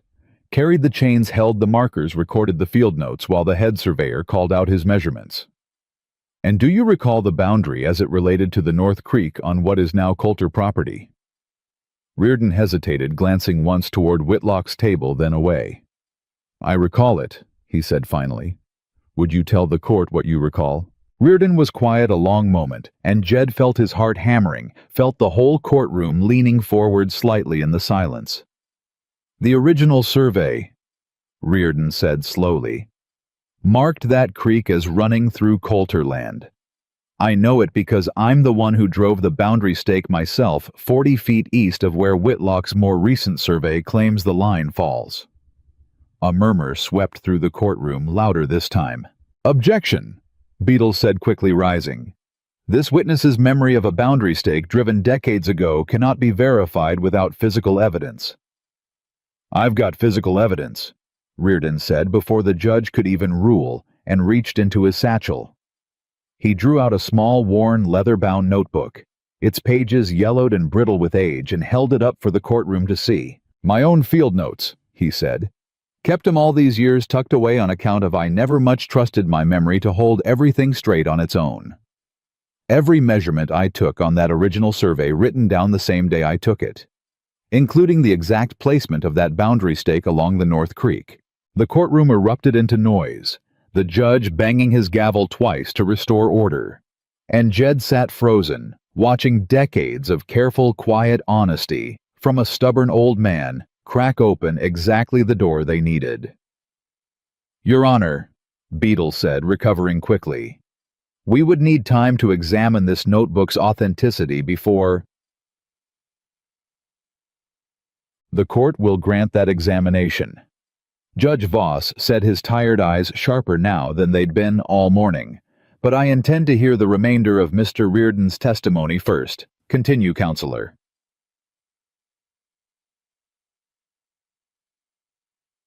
Riordan's testimony took the better part of an hour.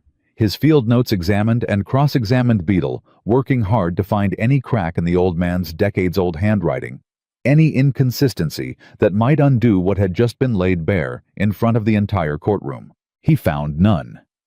Reardon's notes held firm, precise, and dated and utterly unshakable, and by the time the old surveyor finally stepped down from the witness chair, something had visibly shifted in the room, a current of doubt now running beneath Whitlock's carefully constructed case that hadn't existed an hour before. Whitlock's face, Jed noticed, had gone tight and pale, his composure cracking at the edges for the first time all day. "Your Honor," Beadle said, standing again, his voice carrying a fraction less confidence than it had that morning. "The defense would like to call Mr. Coulter himself to the stand to establish the reliability, or lack thereof, of his own claims supporting testimony." Jed's stomach dropped. Beside him, his young attorney leaned in, whispering urgently, "You don't have to agree to this, Jed. It's an unusual request calling the plaintiff to testify against his own case's credibility. I can object." Jed sat with that a moment, his heart hammering, 30 years of hidden shame rising up hot in his throat at the thought of Beadle picking him apart in front of the whole town. Then he thought of Sarah's hand under the table, of his father's handwriting on that burned scrap of paper, of every single evening spent in a child's desk, forcing his hand steady around letters that had once seemed like an enemy language.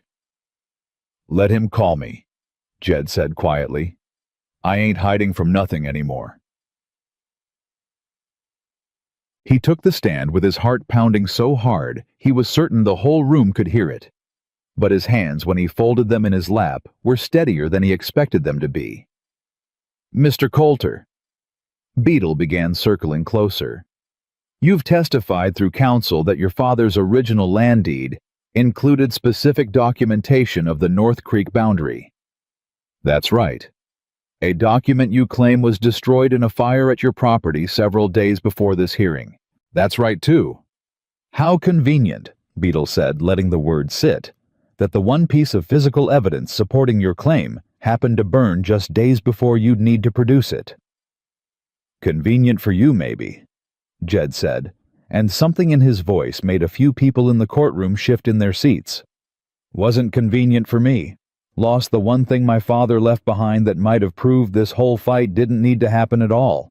Do you have any evidence as to how the fire started?" Jed hesitated. He had suspicion. He had Duke Marsh's grin in the saloon, and the particular satisfaction the man had worn ever since. But suspicion wasn't proof, and he knew it. "No," he admitted. "Not proof. Just a strong notion of who benefited most from that map disappearing right when it did." "Speculation, Your Honor," Beadle said quickly. "So noted," Judge Voss said, though something in his expression suggested the notion had landed, regardless of whether it counted as formal evidence. Beadle pressed on, working to establish that Jed's own understanding of the documents, even the ones he had managed to read, remained unreliable, given how recently he'd learned to read at all. "You'll forgive the court's skepticism, Mr. Coulter, at the notion that a man who could not read a single word a month ago now claims sufficient literacy to interpret complex legal boundary language." "I didn't interpret it alone," Jed said. "Had help. Same as any man does learning something new. Don't make what I learned any less true." "And who provided this help?" Jed felt the trap closing before Beadle even finished. The question felt exactly where this was headed, and beside him, he saw Sarah go very still. "Miss Sarah Langford," Jed said. "The town schoolteacher." "The same Miss Langford," Beadle said, his voice taking on a new, sharper edge, "who, as I understand, faced recent scrutiny before the school board regarding the propriety of her private evening meetings with you. A single woman alone with an unmarried man, night after night for weeks." A ripple of scandalized murmuring moved through the courtroom. Jed felt fury rise hot and fast in his chest. That's got nothing to do with this case. On the contrary, Mr. Coulter, it has a great deal to do with the reliability of your evidence if the woman providing your reading assistance has motives beyond simple charity. Objection. Jed's young attorney was on his feet now, red-faced. Your Honor, this is a baseless malign a witness's character rather than address the actual merits of the case. Sustained. Judge Voss said sharper this time, clearly losing patience. Mr. Beadle, confine your questions to the matter at hand. Beadle inclined his head, but the damage the seed of scandal planted in front of the whole watching town had already taken root, and Jed could see it in the faces around the room in Otis Pruitt's barely concealed satisfaction, near the back, in the way several women shifted uncomfortably in their seats. The courtroom broke for a short recess before closing arguments, and Jed found Sarah standing rigid near the courthouse steps, her face pale, her composure cracking for the first time all day. I'm sorry, Jed said immediately. Sarah, I never meant to drag your name into that. Should have refused to answer, should have. You told the truth, Sarah said, though her voice shook slightly. I won't have you apologize for that, not after everything you fought to be able to do it. He made it sound filthy, made it sound like... I know what he made it sound like. Sarah's jaw tightened. It's not the first time a man's tried to make my choices sound scandalous, rather than admit they simply don't approve of a woman making choices at all. It won't be the last either. Silas Whitlock chose that exact moment to approach, unhurried, a small, satisfied smile playing at the edges of his mouth, despite the setback Reardon's testimony had dealt him. Quite a spectacle in there, he said, addressing neither of them directly, looking instead out over the crowded courthouse yard. Shame how these things can turn once a man's private business becomes public business. Reputation's a fragile thing in a town this size.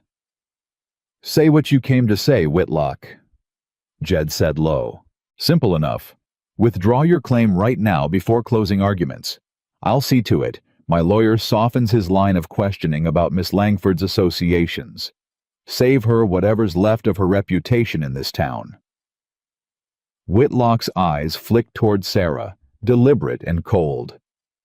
Refuse, and I promise you, by the time Beadle finishes his closing remarks, there won't be a family left in Copper Hollow willing to send their children to her schoolhouse. Sarah stepped forward before Jed could answer. Her chin lifted, her voice, cutting and clear. Mr. Whitlock, I left a life in Boston, rather than let a man decide what risks I was permitted to take with my own reputation. I did not come 2,000 miles west to let you succeed where an entire wealthy family in Massachusetts failed. Her eyes held his without flinching. Say whatever you please in that courtroom. I have survived worse than gossip, and I intend to survive this too. Whitlock's smile flickered just slightly, something almost like respect moving briefly across his face, before it hardened back into contempt. Your funeral, both of you, he said, and walked away.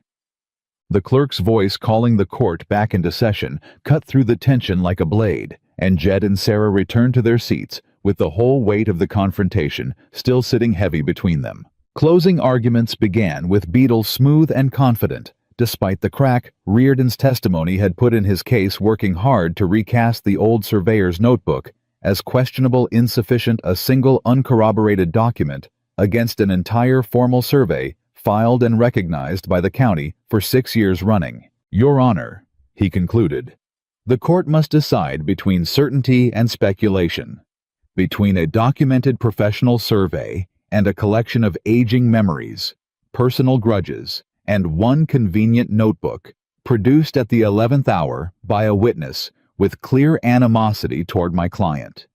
We ask the court to uphold the original survey as filed and rule in favor of Mr. Whitlock's claim. He sat. Jed's young attorney rose considerably less polished, but carrying a conviction that hadn't been there that morning.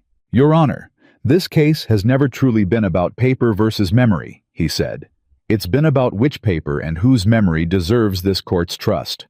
We've heard from two independent witnesses with no financial stake in this outcome, an elderly widow with 60 years' knowledge of this valley, and the very surveyor's assistant who helped draw the original boundary lines himself, corroborated by his own contemporaneous field notes. Against that, we have a more recent survey commissioned and paid for by the very man who stands to profit from its conclusions. He gestured toward Jed. And we have Jedediah Coulter himself, a man denied the chance to learn his letters as a child, who spent weeks of desperate, humbling effort teaching himself to read well enough to stand in this courtroom and defend his father's legacy with his own voice, rather than relying on anyone to speak for him. We would ask the court to consider what kind of man does that. Not a man building a fraudulent claim, a man fighting with everything he has for the truth. The courtroom had gone very quiet. Judge Voss sat with his hands folded, his tired eyes moving slowly between the two tables, something unreadable working behind his expression. "The court will take a brief recess to consider its ruling," he said, finally rising. "We will reconvene within the hour." Check. The hour stretched unbearably. Jed paced the courthouse hallway, unable to sit still. Sarah watching him with quiet, steady patience that he drew on more than he could say. "Whatever happens," she said, catching his arm as he passed her for the third time. "You should know something, Jed." "What's that?" "You already won something today that no judge's ruling can take away from you." Her eyes were warm, despite the exhaustion in them. "You stood up in that courtroom in front of the whole town that once laughed at you, and you read your own truth out loud. Nobody spoke it for you. That happened whatever the judge decides next." Jed stopped his pacing, some of the frantic energy draining out of him as he looked at her. "Wouldn't have happened at all without you," he said quietly. "It happened because of you, Jed. I only opened a door. You're the one who walked through it every single night, even when it hurt." Before he could answer, a commotion broke out near the courthouse entrance. Raised voices, a scuffle of some kind, and both of them turned to see a young stable hand, barely more than a boy, being half-dragged toward the courthouse by Ezra Watts, the old man's face grim with purpose. "Tell them what you told me, son," Ezra was saying, low and urgent. "Tell them exactly what you saw that night." The boy. Jed recognized him now, a stable hand who worked odd jobs around town, sometimes mucking stalls at the livery, looked terrified, glancing around at the gathering crowd of onlookers. "I don't want no trouble, Mr. Watts." "Trouble's already here, son. Question is whether you're gonna let an innocent man lose his water rights while you stay quiet about what you saw." Jed crossed the hallway fast, Sarah right behind him. "What is this, Ezra?" Ezra's jaw was tight. "This is Billy Nash. Works nights sometimes at the Whitlock stable. Tell him Billy." Billy Nash swallowed hard, his eyes darting toward the courthouse doors, as if Whitlock himself might burst through them at any moment. "Night your place burned, Mr. Coulter?" he said, his voice shaking. "I was walking home late, cutting across past your property line on account of it shorter than the road. Saw a rider coming hard away from your house maybe an hour 'fore I heard talk in town the next morning about your trunk being stolen." "Who was it?" Jed said, though he already knew the answer sitting cold and certain in his gut. "Duke Marsh," Billy said. "Recognized his horse plain as day. Big bay gelding with a white sock on the left foreleg. Ain't but one horse like that in this whole valley." The hallway had gone silent around them, several onlookers who'd drifted close enough to hear now exchanging looks of stunned recognition. "Would you say that in front of the judge?"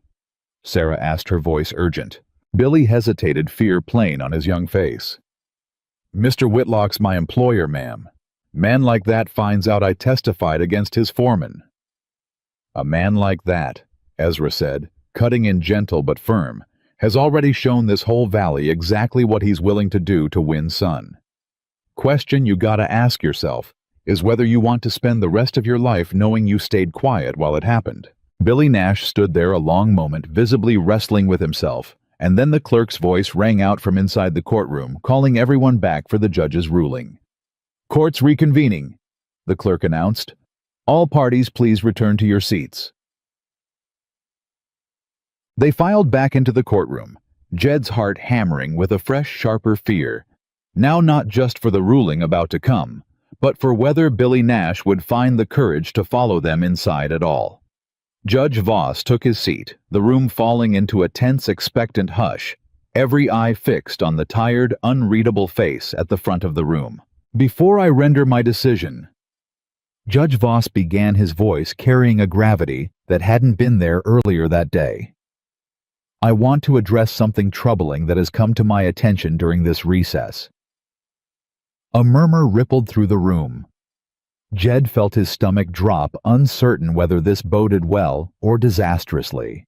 "It has been reported to this court," Voss continued, "that a witness has come forward with information relevant to the destruction of evidence in this case, specifically the fire that consumed documents belonging to the plaintiff, Mr. Coulter, mere days before this hearing."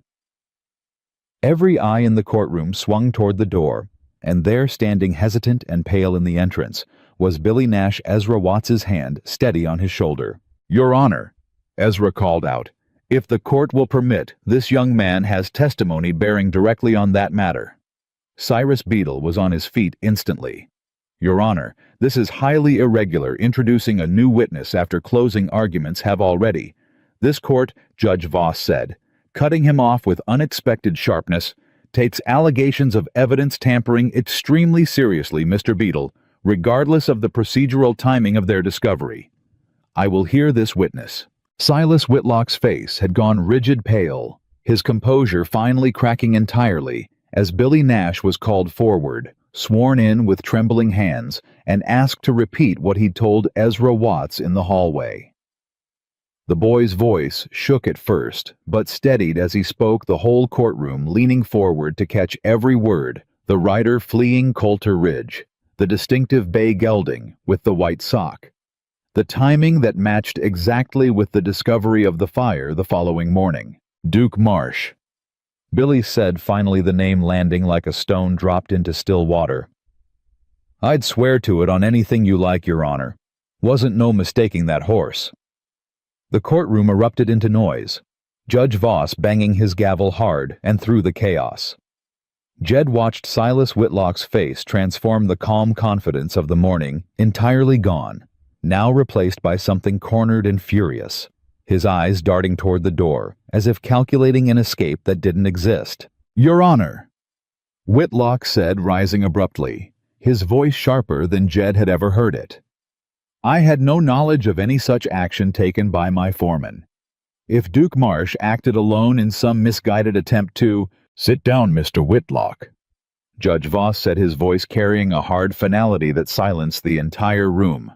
"This court will determine the relevance of this testimony to the matter of evidence destruction separately through proper investigation. But I will say this plainly for the record, in front of everyone gathered here today."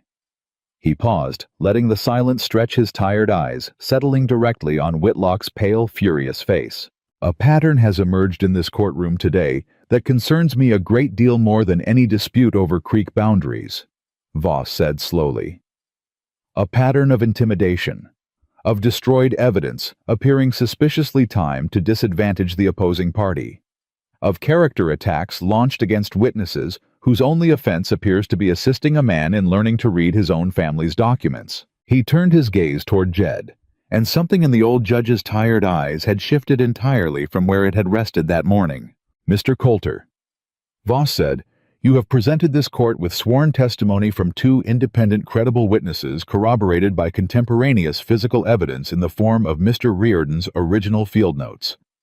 You have done so despite significant personal hardship and despite what now appears to be a deliberate effort to sabotage your ability to mount a proper defense." The courtroom held its breath. "I am prepared," Judge Voss said, "to render my ruling on the matter of the water rights." Every eye in the room fixed on him. The silence so complete, Jed could hear his own heartbeat pounding in his ears. Sarah's hand gripping his beneath the table, hard enough to hurt the entire weight of the past 26 days, balanced on the razor's edge of whatever words came next. Judge Voss opened his mouth to speak, and at that exact moment, the courtroom doors burst open behind them, and Duke Marsh himself stood framed in the doorway, wild-eyed, breathing hard, a look on his face that belonged to a man who had ridden hard and fast to reach this room before it was too late. Though whether he'd come to confess or to run, not a single soul in that courtroom yet knew. Duke Marsh stood in the doorway with his hat gone, his shirt torn at one shoulder, breathing like a man who'd run his horse near to death getting here. And for one long moment, nobody in that courtroom moved at all. "Your Honor." Duke started, but his voice cracked on the words, and he had to swallow hard and try again. "Your Honor, I need to speak." "Mr. Marsh," Judge Voss said slowly, his tired eyes narrowing with the particular sharpness of a man who smelled something important about to break open in his courtroom. "You are aware you have just been named in sworn testimony regarding the destruction of evidence in this case." "I know it. I heard it standing outside." Duke's eyes swept the room, found Whitlock's face pale rigid, a warning etched into every line of it, and something in Duke seemed to buckle under the weight of that look rather than draw strength from it. "Then you understand the gravity of what you're about to say." "I understand." Duke's hands were shaking. He wiped them against his trousers, glanced once more at Whitlock, and something in his face hardened into a decision. "I burned it, the trunk. Rode out to Coulter's place while he was off at his lessons, same as Mr. Whitlock told me to do." The courtroom exploded into noise. Judge Voss's gavel came down hard twice, 3 times, before the room settled back into a ragged, breathless quiet. "Silence or I clear this courtroom," Voss snapped, and waited until every last murmur had died before turning back to Duke Marsh with an expression carved from stone. "Say that again, Mr. Marsh. Slowly, for the record." Duke's jaw worked. Sweat had broken out along his hairline, despite the cool afternoon, and Jed watched the man's eyes dart one more time toward Whitlock's table, watched Whitlock's mouth open as if to stop him, watched Duke look away first. "Mr. Whitlock told me," Duke said, each word coming harder than the last, "that if Coulter's old papers happened to disappear before the hearing, the whole case would fall apart on its own, and there wouldn't be nothing left to argue over. Told me there'd be a bonus in it for me if I saw to it personal." "That's a lie." Whitlock was on his feet, now his composure entirely gone, his face a mottled red that hadn't been there all morning. "Your Honor, this man is clearly attempting to save his own hide by inventing—" "Sit down, Mr. Whitlock." Judge Voss said, his voice carrying an iron edge that hadn't been there before. "Or I will have the bailiff seat you." Whitlock sat slowly, his hands trembling with a fury he could no longer disguise. "Continue, Mr. Marsh," the judge said. "I did it," Duke said again, louder this time, as if saying it twice made it more real, or maybe just easier to bear. "Rode out there, broke the lock on his door, took the trunk, and burned every last page of it in his own hearth. Wasn't proud of it. Ain't proud of it now. But I was following orders, same as any man does his job, and Mr. Whitlock's the one who gave the order." "That is an outrageous fabrication," Whitlock said, though his voice had lost most of its earlier force. "I gave no such—" "You gave it in your own study," Duke said, turning on him now, something raw and furious breaking loose in his voice. "The same night you told me you'd double my wages if I made sure Coulter walked into this courtroom with nothing left to prove his claim. Told me Coulter was too stupid to ever prove where I'd been that night anyhow, on account of he can't hardly read his own name." "Well—" Duke's eyes swept toward Jed, something almost like shame crossing his face. "Turns out he learned faster than either of us figured." The courtroom had gone utterly silent, every soul in the room hanging on Duke's next word. "I ain't going to prison alone for something you ordered done," Duke said to Whitlock, his voice shaking with something between fear and fury. "You want to call me a liar in front of this whole town, go right ahead. But I got nothing left to lose by telling the truth now, and you got everything." Judge Voss let the silence stretch a long moment, his eyes moving slowly between Whitlock's rigid, furious face and Duke Marsh's trembling one, weighing something in the balance that had nothing to do with creek boundaries anymore. "This court," he said finally, "will refer the matter of evidence destruction and witness intimidation to the county sheriff for criminal investigation against both Mr. Marsh and, pending further inquiry, Mr. Whitlock himself. He let that land, watching Whitlock's face go from red to ashen. As for the civil matter before this court today, the question of water rights along the disputed north boundary of Coulter Ridge, he paused, and in that pause the entire courtroom seemed to hold its breath as one single body. "I find in favor of the plaintiff, Jedediah Coulter," Judge Voss said. The original 1878 survey, as corroborated by contemporaneous field notes, and Mrs. Hutchins' long-standing personal knowledge of the property, is hereby recognized as the accurate boundary of record.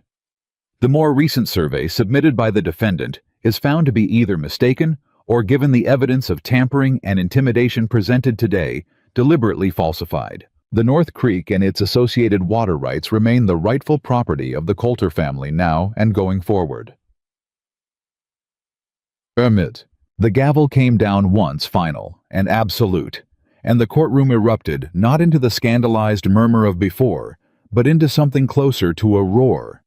Half the room on its feet, and Jed sat frozen in his chair for one long, disbelieving moment, before Sarah's arms were around his neck, and the sound of the room came rushing back in all at once.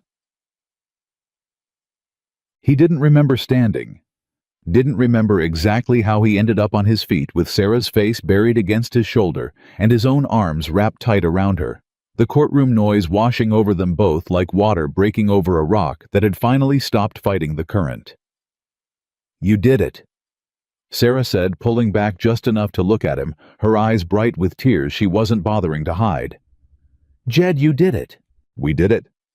He said the same words he'd said to her 11 days ago in an empty schoolhouse. Except this time there was nothing tentative in them at all. Around them, the courtroom had descended into chaos. Widow Hutchins being embraced by half a dozen well-wishers who'd barely spoken to her in years. Ezra Watts pumping Tom Reardon's hand so hard, the old surveyor looked faintly alarmed. Billy Nash standing off to one side, looking equal parts terrified and relieved that the worst of it had already happened. And near the front of the room, Silas Whitlock sat alone at his table, his lawyer already gathering papers with the brisk efficiency of a man eager to distance himself from a losing client. Whitlock's face, a mask of fury and disbelief, watching the entire town he'd spent years believing he controlled turn its back on him in the space of a single afternoon.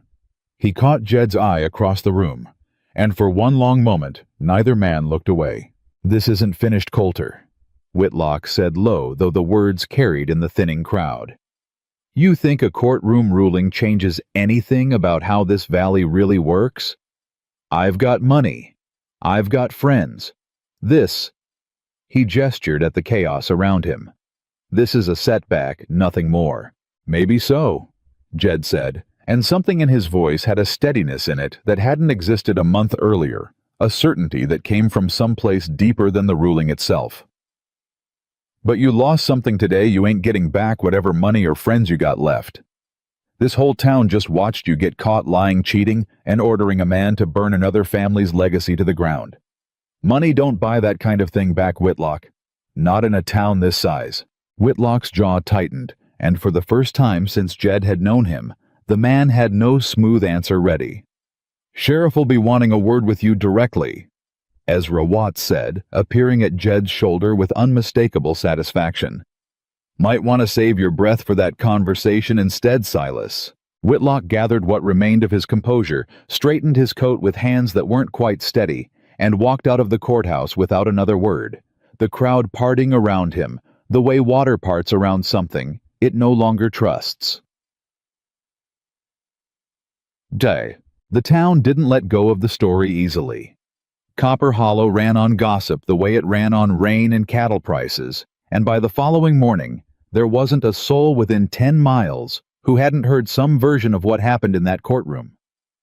Duke Marsh's confession growing more dramatic with each retelling. Whitlock's downfall spoken of in the same hushed, satisfied tones, usually reserved for tales of comeuppance in old scripture. Jed rode into town 3 days after the ruling more out of necessity than desire, needing supplies he'd put off buying through the whole ordeal, and found the mercantile fuller than usual. Several men gathered near the counter deep in conversation that stopped the moment he walked through the door.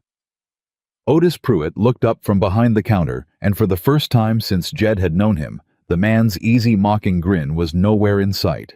"Coulter." Otis cleared his throat, straightened a stack of goods that didn't need straightening. "Heard about the ruling. Good outcome that." "Reckon it was." "About what I said before." Otis continued, not quite meeting Jed's eyes. "In here that day about the mail I spoke out of turn. Wasn't right of me making sport of a man's private struggles in front of the whole store like that." Jed studied him a long moment. It would have been easy a month earlier to let the apology slide past him unacknowledged, to nod and buy his goods and leave the way he'd always left every uncomfortable moment in this town. Quiet, quick, unremarked. "Reckon it wasn't," Jed said instead. "Man's got a right to struggle with something without the whole town making a show of it. I'd take that as a lesson worth keeping Otis going forward." Otis nodded, chastened, and rang up Jed's purchases without another word. Though something in the exchange sat lighter in Jed's chest than he expected, not triumph exactly, but the particular relief of a wound finally being acknowledged instead of just endured in silence. Duke Marsh. He learned before he left town that day had been arrested, and was already talking freely to the sheriff, eager to shift as much blame as possible onto Whitlock in exchange for whatever leniency the county might offer him. Whitlock himself remained under investigation, his standing in the valley crumbling by the day as more of his past dealings came under scrutiny. Old grievances from neighbors who'd never before found the courage to speak up now coming forward, emboldened by watching one wealthy, powerful man finally answer for his cruelty. Chatan. The reading room came to Jed almost by accident, born out of a conversation with Sarah on an evening not long after the ruling, the two of them sitting on the porch at Coulter Ridge as the sun went down slow and gold over the mountains. "There's more men like me out here than folks realize," Jed said, turning his coffee cup slowly in his hands, watching the light fade. "Ranch hands mostly. Men who left school early, or never went at all on account of their families, needed the extra pair of hands more than they needed letters. Nobody talks about it. Everybody just carries it quiet, same as I did." "What are you thinking?" Sarah asked, though something in her voice suggested she'd already guessed. Thinking maybe Coulter Ridge could use that old bunkhouse for something more than storage.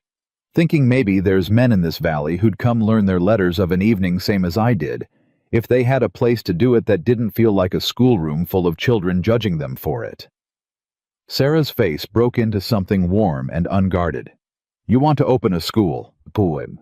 Wouldn't call it a school exactly. More a place.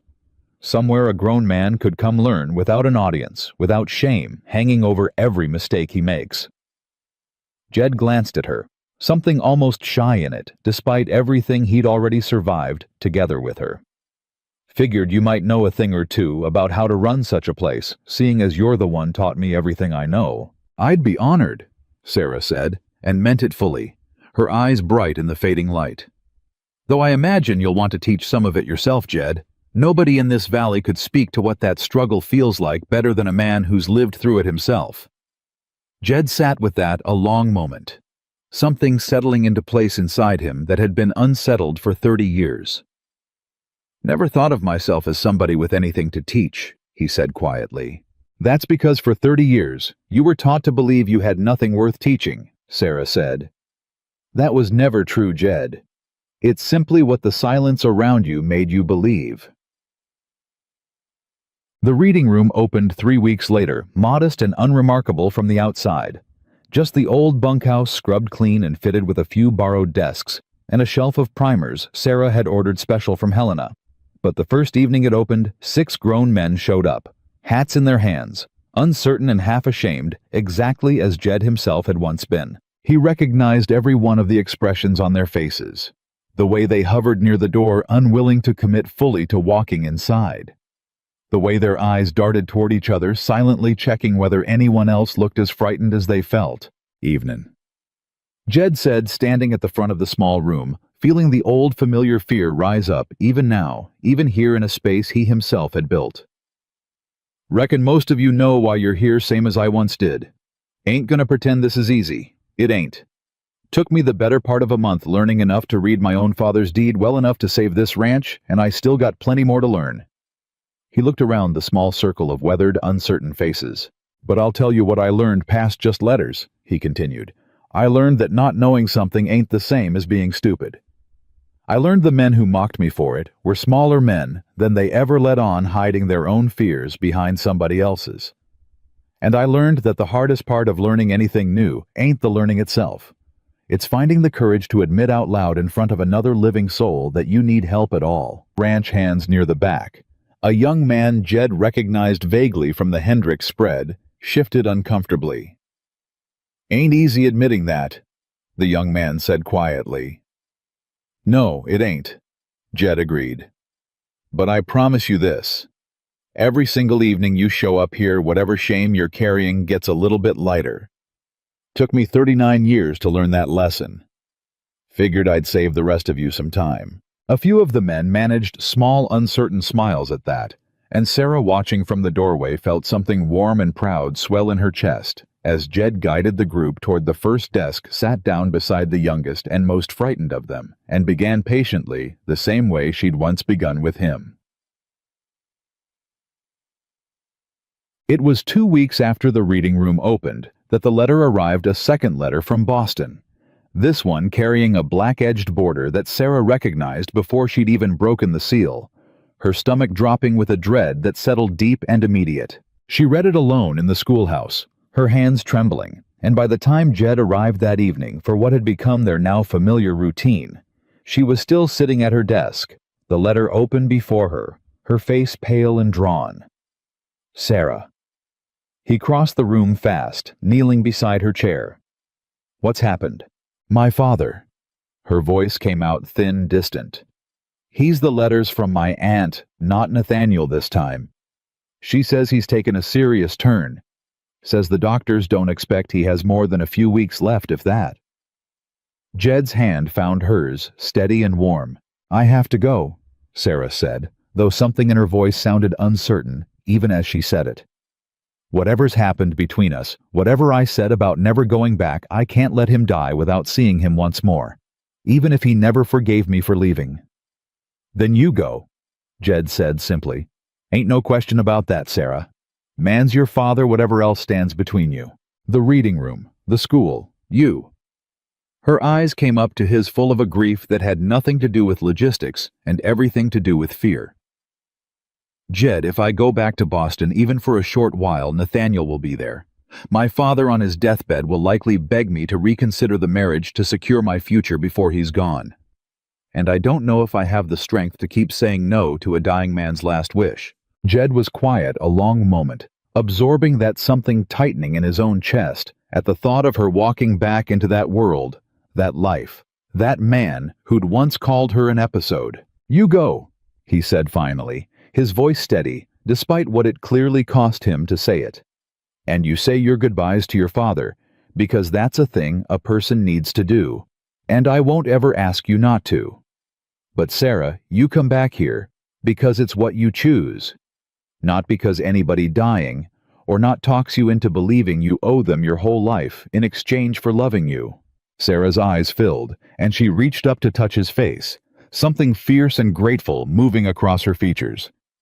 "How did you become a man capable of saying something like that?" she said softly. "When a month ago you could barely say your own name out loud in this very room." "Had a good teacher," Jed said, and the smallest smile broke through despite everything. She left 3 days later, the whole town turning out in small, quiet ways to see her off, parents whose children she'd taught the men from the reading room, who'd only just begun their own halting lessons. Widow Hutchins, pressing a small parcel of dried herbs into her hands for the long journey east. Jed rode with her as far as the train depot in the next county over, the two of them mostly silent on the long ride, the weight of the coming separation sitting heavy between them. 6 weeks, Sarah said as the train's whistle sounded in the distance, announcing its approach. "Perhaps less if my father's condition is as grave as my aunt suggests. I'll write as often as I'm able." "I'll be here," Jed said. "Whatever happens back there, Sarah, whatever they say, to try and keep you, or shame you, or convince you that Boston's where you belong. I'll be here waiting however long it takes. And if I come back different?" She said something vulnerable, slipping through her usual composure. "If Boston reminds me of things I've tried hard to forget, comfort and money, and a life that doesn't demand quite so much of a person, then you'll make your choice," Jed said simply. "And I'll respect it, whatever it costs me to do it. But I don't believe for 1 second you're the same woman who left that city 11 weeks ago, Sarah. That woman wouldn't have stood up in a courtroom for a man's right to his own water, wouldn't have faced down a school board or a wealthy man's threats, or her own father's disapproval, all to fight for something she believed was right." The train pulled into the station with a great hiss of steam, and Sarah stood there a moment longer, searching his face like she was trying to memorize it. "I love you," she said, quiet and sudden, and entirely without the careful composure she usually wore like armor. I don't know when exactly it happened, somewhere between that first note at your gate and watching you read your father's deed out loud in that courtroom. But it happened. Jed Coulter and I needed you to know it before I got on this train. Jed's breath caught 39 years of guarded silence cracking open all at once. "I love you too." He said the words coming out rough but absolutely certain. "Knew it the night you told me your father was wrong about what letters were for men like me. Been certain of it every single day since." He kissed her then on the platform, in full view of whatever strangers happened to be watching, and neither of them cared at all. Cool. The weeks that followed crawled by slower than any Jed had endured, even the desperate 26 days before the hearing. He threw himself into the reading room, into the ranch work, into anything that might quiet the ache of her absence, and every evening he sat down to write her a letter. Slow, careful, still imperfect, but entirely his own words now, no longer requiring anyone else's hand to carry them. Her letters arrived irregularly, carried by the same slow mail that had once terrified him simply to hold. He read each one himself, now sounding out the unfamiliar words when he needed to, savoring every line she'd written. "My father is weaker each day," she wrote in the third letter, "though his mind remains sharp enough to remind me at every opportunity of everything I gave up by leaving. Nathaniel visits daily, always so carefully solicitous in front of my father, always colder the moment we're alone. He has proposed again. Jed has told my father he intends to rescue me from my frontier foolishness the moment I'm free to marry. My father, weak as he is, has begun to beg me to accept." Jed read that letter 3 times over his chest, tight, with a fear he tried hard not to let take root. Her 4th letter arrived nearly 2 weeks later, longer than the others, and something in its opening lines told him immediately that something significant had shifted. "My father passed 11 days ago," she wrote. "I will not pretend the grief is simple. It never is with a parent who loved imperfectly and demanded more than any child could reasonably give. But in his final hours, something changed between us. He asked me so quietly, I nearly missed it whether I was happy in the territory. I told him the truth, that I had never been more myself than I am there teaching fighting, loving a man who has taught me more about courage than any life in Boston ever could." He was quiet a long while after that. Then he told me and Jed, I still can hardly believe these were his last real words to me, that perhaps he had been wrong all those years about what made a life worth living. He died 2 days later, and though Nathaniel has continued pressing his suit even at the funeral itself, something in me has never felt more certain of what I intend to do next. Jed set the letter down with hands that weren't quite steady. Hope and grief tangled together in his chest. The final line of that letter he read a dozen times before he trusted himself to believe it. "I am coming home, Jed. Not to Boston. Home to Copper Hollow, to the reading room, to a life I chose entirely for myself. Expect me within the fortnight." But the fortnight brought complications neither of them could have anticipated. Nathaniel Ashford arrived in Copper Hollow 4 days before Sarah herself, having followed her west with the singular determination of a man unwilling to accept a loss gracefully, and his arrival sent a ripple of curious gossip through the town, nearly as forceful as Whitlock's downfall had. Jed heard about it first from Ezra, who'd seen the well-dressed stranger asking pointed questions around town, inquiring after the schoolteacher, and more pointedly, after a rancher named Coulter. "Man's got money written all over him." Ezra reported finding Jed at the reading room one evening. "Fancy suit, fancier manners, asking half the town where he might find you." Didn't much care for the way he asked it, if I'm honest. Jed's jaw tightened. He say what he wants. Didn't say directly. But a man don't cross half a country chasing after a woman who already told him no. Less he's convinced himself he can still change her mind.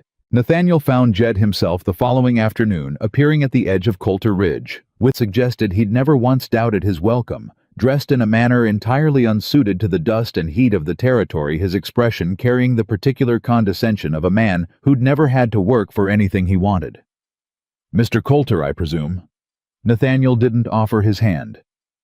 "I understand you've been keeping company with my fiancée." "Former fiancée, way I understand it," Jed said, standing his ground unbothered by the man's obvious attempt to establish dominance through wealth and bearing alone. "Sarah told me plain she left that engagement behind in Boston, along with everything else that didn't suit her anymore. Sarah is grieving," Nathaniel said, his voice taking on a patronizing gentleness that grated immediately. "Her judgment in the wake of her father's death cannot be trusted to make sound decisions about her future. I intend to see her safely return to Boston where she belongs, among people who understand her properly." "Funny thing about belonging," Jed said. "Seems to me a person belongs wherever they choose to build their own life, not wherever somebody else decides is proper for them." Nathaniel's composure cracked slightly, something colder showing beneath the polished surface. "You understand nothing of Sarah's world, Mr. Coulter. A frontier rancher, however recently literate, cannot offer a woman of her breeding and education the life she deserves. Maybe not the life you think she deserves." Jed set his voice steady, despite the old shame trying to claw its way back up at the deliberate jab about his literacy. "But I'd wager she's got her own notion of what she deserves, and I aim to trust her judgment on that a good deal more than yours, seeing as you're the one called her an episode in a letter not 2 months back." Something flickered across Nathaniel's face. Surprise quickly masked that Jed knew about the letter at all. "She showed you that—" Nathaniel set his voice tightening. "She did. Showed me plenty about the life she left behind, and none of it made me eager to see her go back to it." Nathaniel studied him a long moment, something calculating moving behind his composed features. "I intend to be at the train depot when she arrives," he said finally. "I intend to remind her plainly and without your interference of everything waiting for her, should she choose to come to her senses. What she decides after that is of course entirely her own affair." "Fine by me," Jed said. "I trust her to make that choice clear, whatever you say to her." Nathaniel turned to leave, then paused, glancing back with something almost pitying in his expression. "You truly believe she'll choose this?" he said, gesturing vaguely at the dust and distance around them, "over everything Boston can offer her." "I believe," Jed said quietly, "that she already made that choice once the day she got on a train west and never looked back. Don't reckon a second train ride's gonna change what she already knows about herself." The day of Sarah's return arrived clear and bright, the whole town seeming to sense that something significant hung in the balance, though few beyond Jed and Ezra knew the full shape of what waited at that train depot. Jed rode out early, his stomach in knots that rivaled the morning of the courtroom hearing, and found Nathaniel Ashford already waiting on the platform when he arrived, dressed impeccably despite the dust of the territory.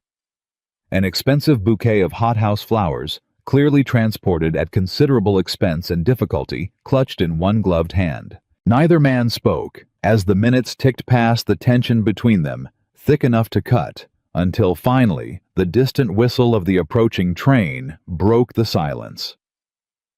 The train pulled in with a great exhale of steam, and Jed's heart hammered as passengers began to disembark, scanning each face. Until finally there, Sarah stepping down from the train in a traveling dress, simpler than anything she'd have worn in Boston, her face lighting the moment she spotted him waiting on the platform. She started toward him immediately, and Nathaniel stepped forward to intercept her path. The bouquet extended, his voice carrying the practiced warmth of a man accustomed to getting exactly what he wanted. "Sarah, my condolences again on your father. I've come to escort you home."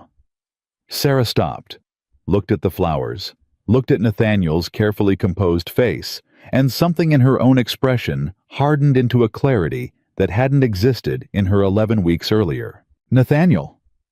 Her voice was polite but distant, the voice of a stranger rather than an intended bride. "I appreciate you coming so far, but I'm afraid you've wasted the journey. I am home." "Sarah, be reasonable.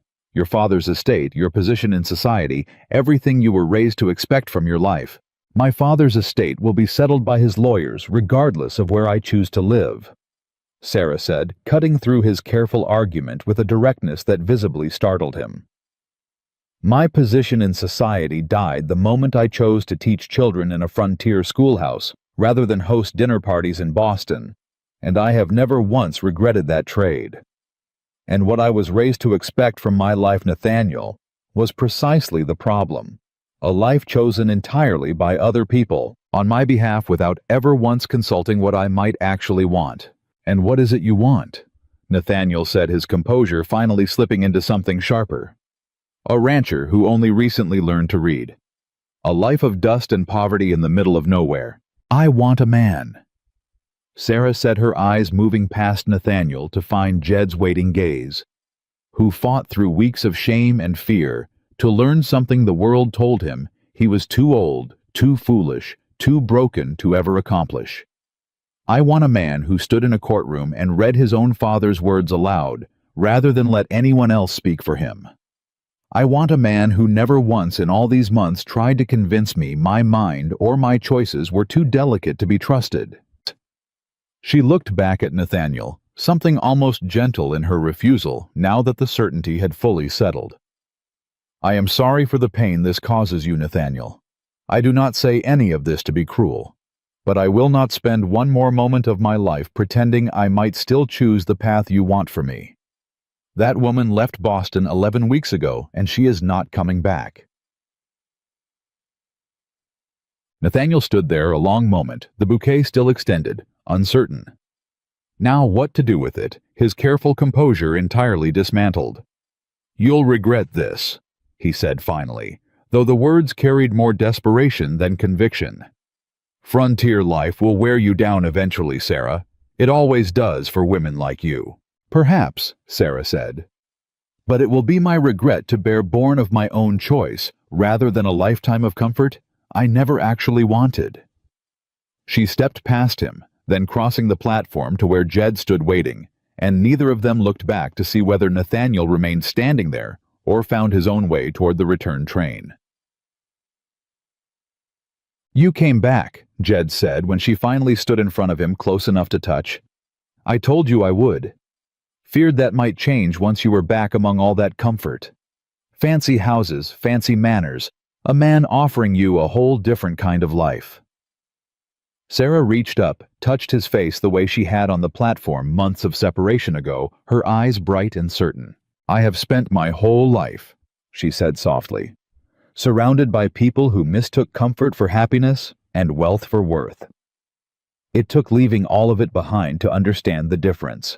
And it took you, Jed Coulter, sitting in a child's desk with chalk dust on your hands, teaching yourself to believe you were worth the effort it took, watching that, to understand exactly what kind of life I actually wanted to build." He kissed her then, right there on the platform, in full view of the whole town that had gathered curious and hopeful to watch the schoolteacher come home. Behind them, unnoticed by either Nathaniel Ashford, climbed back aboard the very train he'd arrived on his expensive bouquet, abandoned on a platform bench already gone from Copper Hollow, and from both their lives, by the time the whistle sounded its departure. Jed pulled back just far enough to look at her properly. 39 years of learned silence finally fully broken open into something he'd never once imagined himself capable of feeling this certain about. "Marry me," he said. "Not next month, not next year, once things settle proper. Now, Sarah, soon as the Reverend's got a free evening. I've spent too many years already not saying the things I meant. Don't aim to waste one more day of it." Sarah's eyes filled her hands, finding his steady and sure. "Yes," she said. "Yes, Jed. 1,000 times yes."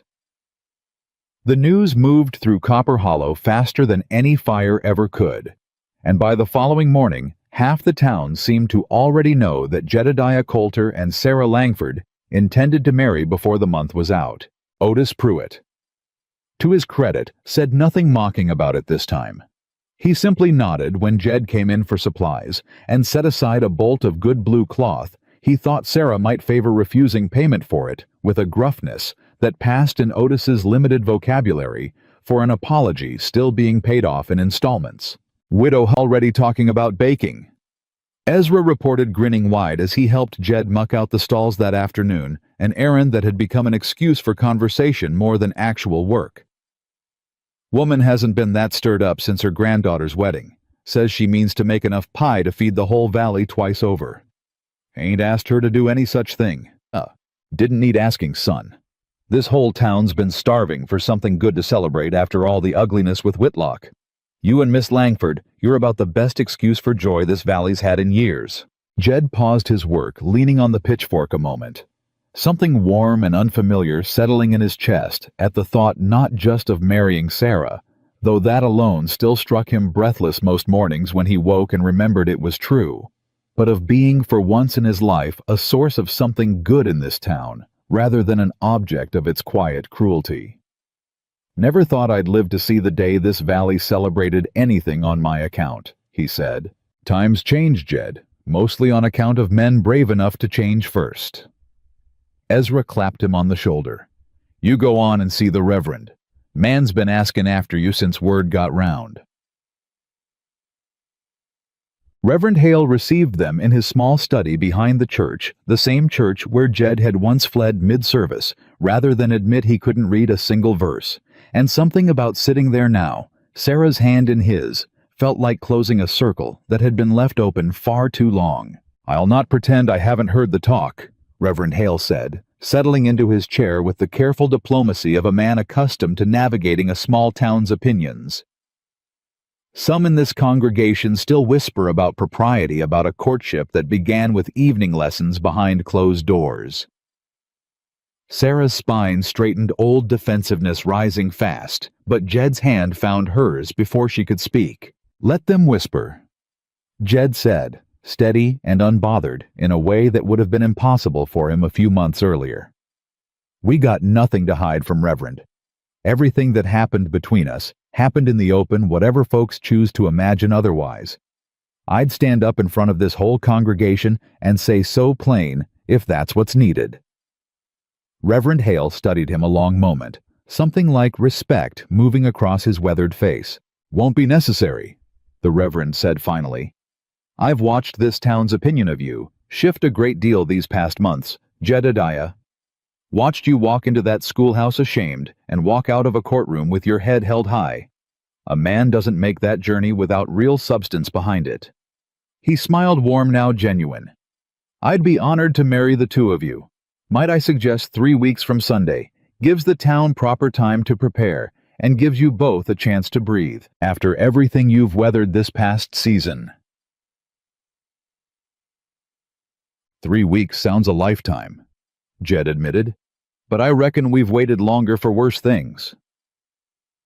Sarah laughed, bright and unguarded, and Jed found himself smiling at the sound of it, still faintly amazed that he'd become a man capable of making her laugh at all.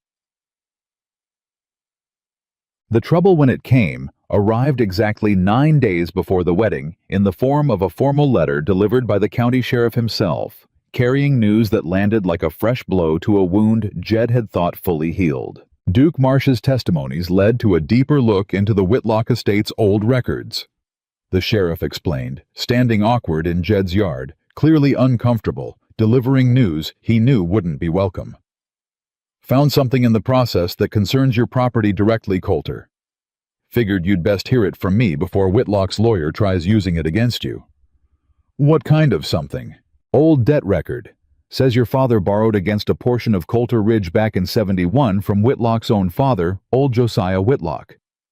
Debt was never marked paid in the county ledger.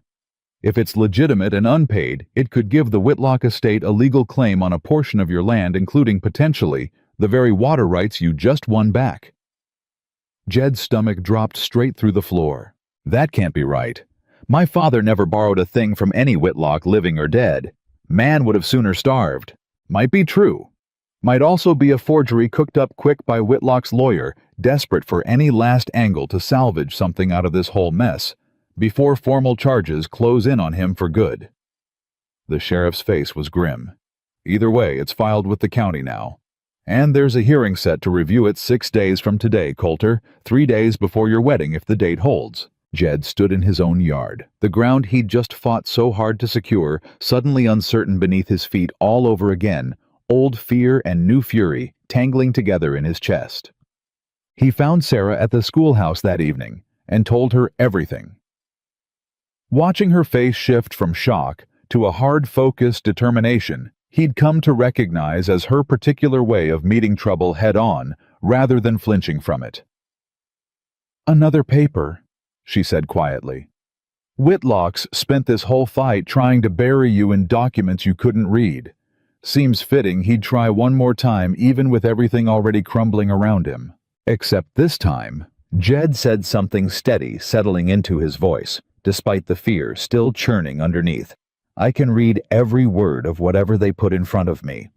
Whatever trick this is, I'll see it plain, same as I saw through the last one." "We'll see it together," Sarah corrected. 6 days, Jed. We've beaten worse odds in less time than that." They rode to Ezra's the following morning, and the old man's face went thoughtful and grim at the news. "Whitlock's grasping," Ezra said. "Man's facing criminal charges already on account of Duke's testimony. This debt claim's likely his lawyer's last play. Try to salvage something valuable enough to bargain his way into a lighter sentence, or at least walk away from this valley with something in his pocket besides ruin. Is there any truth to it at all? Any chance my father really did borrow against this land?" Ezra was quiet a long moment, his brow furrowed with the effort of memory. "Your father was a proud man, Jed. Wouldn't have wanted the town knowing his business if he ever had struggled enough to need Josiah Whitlock's money. But I do recall a hard winter back around then, 70-71, somewhere in there. Cattle prices dropped something fierce. Wouldn't surprise me none if plenty of ranchers in this valley found themselves borrowing from whoever had money to lend that year, Whitlock included." Jed's chest tightened. "You're saying it might be true. I'm saying I don't rightly know. But there's a way to find out for certain. County recorder keeps a full ledger of loan filings from that era, separate from the deed records. If your father truly borrowed and truly repaid, there'd be a marked notation somewhere in that ledger, even if the original debt paper itself got lost or misfiled over the years." "Then that's where we start," Sarah said, already rising. 6 days, Jed. Let's not waste a single one of them." The county recorder's office sat 2 towns over, and the ride there and back ate a full day they could scarcely spare. But by the time they arrived, dusty and anxious, the elderly clerk who managed the archive proved unexpectedly sympathetic once he understood the stakes. Coulter," he murmured, running a weathered finger down page after page of faded ledger entries. The 3 of them crowded close around the counter, watching every movement of his hand with held breath. "Ah, here." Jed's heart hammered as the clerk turned the ledger toward them, and this time, for the first time in his life, Jed didn't need anyone else to read the entry for him.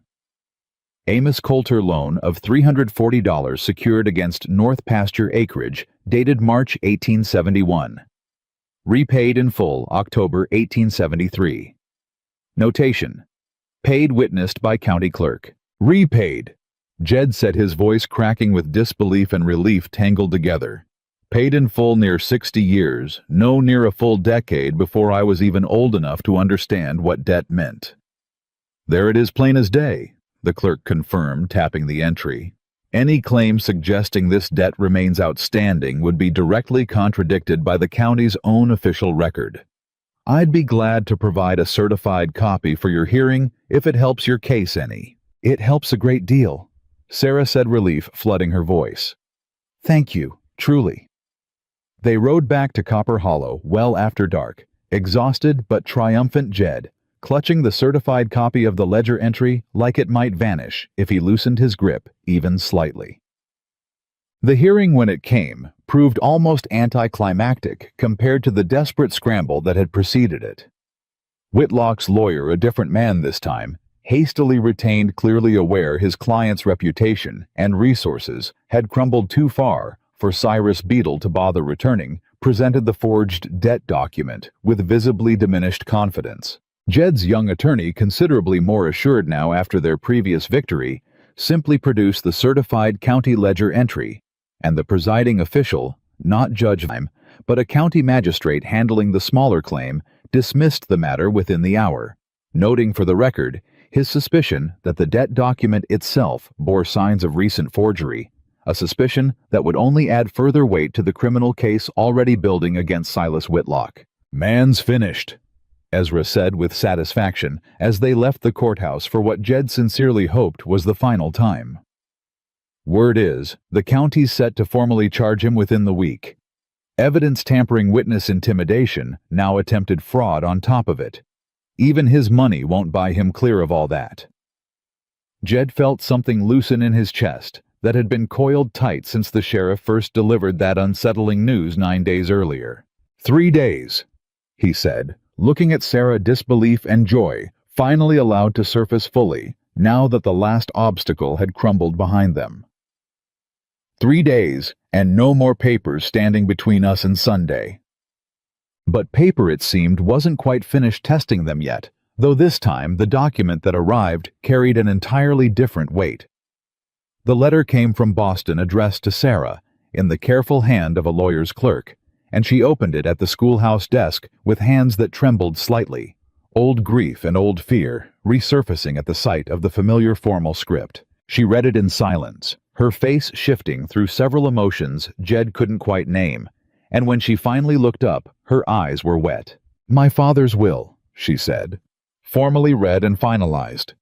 "He's left me an inheritance, Jed, a substantial one." She paused, something conflicted moving across her face. "But there's a condition attached. The lawyer writes that my father's original will, drafted years ago, specified the inheritance was contingent upon my marriage to Nathaniel Ashford, specifically a condition apparently still legally binding unless amended." Jed's stomach tightened. "And was it amended?" Sarah's hands shook slightly as she turned to the second page of the letter. "There's a codicil," she said, slowly reading carefully now, "added in my father's own hand, dated just 2 days before he died. The lawyer says he insisted on dictating it personally over some protest from his own counsel." She read further, her voice growing thick. "He struck the marriage condition entirely, Jed. Wrote instead that the inheritance passes to me, quote, without condition or restriction, in recognition that my daughter's judgment regarding her own happiness has proven, in the end, wiser than my own ever was." Her voice broke on the final words, and Jed crossed the room fast, gathering her into his arms as the grief and relief finally overtook her all at once. "He believed in you," Jed said softly, even if it took him dying to say so plain. "He apologized," Sarah said, muffled against his shoulder, tears finally falling freely now. "In his own way, in the only way a man like my father knew how, through legal language and formal codicils, rather than words spoken face to face. But he apologized, Jed, and I never thought I'd hear that from him, not in this life." They stood together a long while, and when Sarah finally pulled back, something had settled and healed in her that had been raw since the moment she'd first left Boston. "I don't need the inheritance," she said, wiping her eyes, something clear and certain returning to her voice. "I've built a life here that has nothing to do with Boston money, but I'll not refuse it either, not when it comes freely, without condition, as proof that my father finally saw me clearly before the end." "Use it however you see fit," Jed said. "Might do a world of good for the reading room if you're of a mind, or the school. Whatever you believe this valley needs most." Sarah looked at him, something bright and grateful in her expression. "I rather think," she said, "we'll decide that together, same as everything else we've built." The final days before the wedding passed in a blur of small, meaningful moments that Jed found himself wanting to hold on to individually, each one precious after so many months of fear and struggle. The reading room held its regular Thursday evening session, and this time one of the youngest students, a nervous young ranch hand named Caleb, who'd struggled through every lesson with visible frustration, stood up unprompted and read haltingly but completely an entire passage from the primer Sarah had assigned, his voice shaking with pride, rather than fear, by the final line. The small room erupted into applause, the other students pounding the desks in celebration, and Jed watched from the back with a lump in his throat, recognizing in Caleb's shy, disbelieving smile the exact same disbelief he'd felt himself reading his own name for the first time in that empty schoolhouse months earlier. "Feels good, don't it?" Jed said afterward, clapping the young man on the shoulder. "Feels like I finally got something nobody can take from me," Caleb said, still glowing with pride. "Heard what you did, Mr. Coulter, fighting Whitlock in that courtroom, reading your own father's deed right out loud. Figured if a grown man could do that, wasn't no reason I couldn't learn my letters too." "Weren't nothing special about me," Jed said. "Just a man too stubborn to keep hiding." "Maybe so," Caleb said. "But stubborn's a fine thing to learn from all the same." 2 days before the wedding, Widow Hutchins arrived at Coulter Ridge with an entire wagon bed full of pies and preserves, insisting on personally overseeing preparations for what she'd apparently decided, without consulting anyone, would be the finest wedding celebration Copper Hollow had witnessed in a generation. "Your mother would be proud, you know," she said to Jed, catching him alone for a moment while Sarah helped arrange chairs borrowed from half the town. "I knew her briefly before she passed. Fine woman. Would have been right pleased to see the man you've become." Jed felt something tighten in his throat at the mention of a mother he barely remembered. "Wish I could recall more of her. She'd have taught you your letters herself, I expect, had she lived long enough," Widow Hutchins said gently. "Your father never was much good with book learning himself, truth told, though he never much wanted anyone knowing that either. Grief does strange things to a man's pride, Jed. I expect he simply didn't know how to give you what he'd never quite mastered himself, and told himself it didn't matter rather than admit his own limits." The revelation landed soft but significant in Jed's chest. Not quite forgiveness, not yet, but the beginning of understanding. A crack of light into 30 years of believing. His father's harsh words had been simple cruelty rather than a grieving. Limited man's own shame projected outward onto his son. "Never thought of it that way," Jed admitted quietly. "Most children don't until they're grown enough themselves to understand how heavy a parent's own fears can weigh on everything they pass down," Widow Hutchins said. "You broke that chain, Jed Coulter. Whatever your father couldn't give you, you found the courage to claim for yourself anyway, and you're fixing to pass something entirely different down to whatever children you and Miss Langford raised together. That's no small thing." Ciao. The morning of the wedding arrived clear and warm, the whole town of Copper Hollow, gathering at the little church well before the appointed hour. More people crowded into those pews than Jed had ever seen there before, even accounting for every Sunday he'd once sat alone and ashamed in the back row. He stood at the front now, in his one good shirt, pressed carefully the night before by his own hand, watching the door with a nervous anticipation that had nothing to do with fear anymore, and everything to do with pure, uncomplicated joy. Ezra stood beside him, as best man, grinning wide enough to nearly split his weathered face in two. "Never thought I'd see this day," the old man murmured. "Watching Amos Coulter's boy stand up here about to marry the finest woman this valley's ever known." "Neither did I," Jed admitted. "Not for the longest time."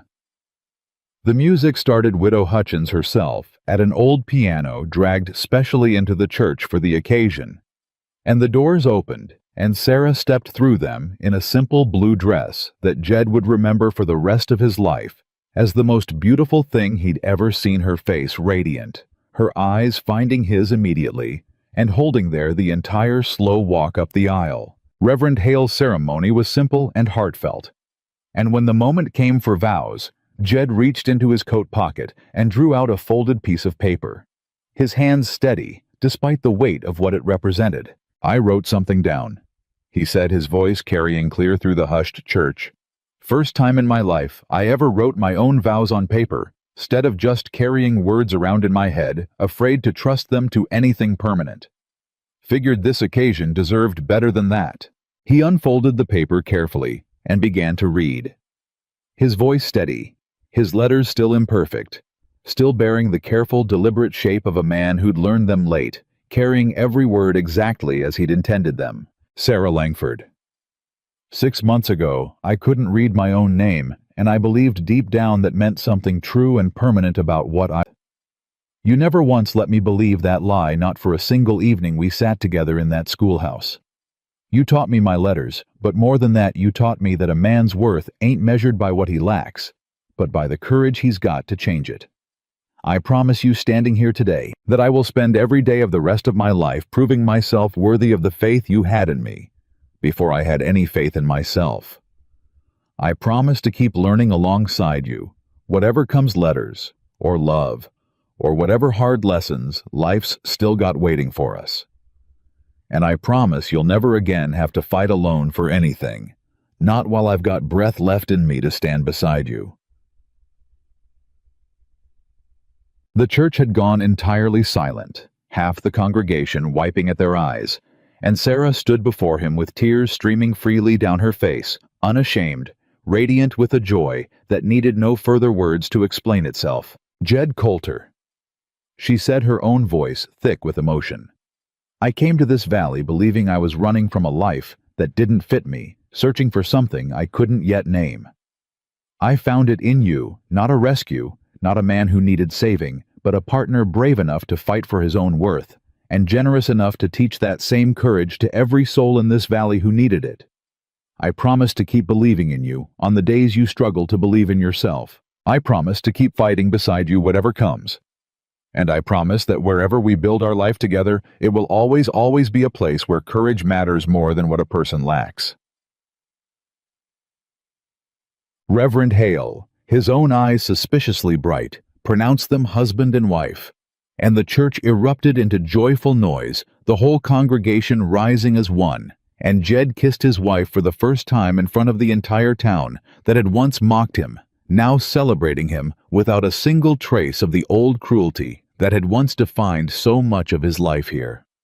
The celebration that followed stretched long into the warm summer evening.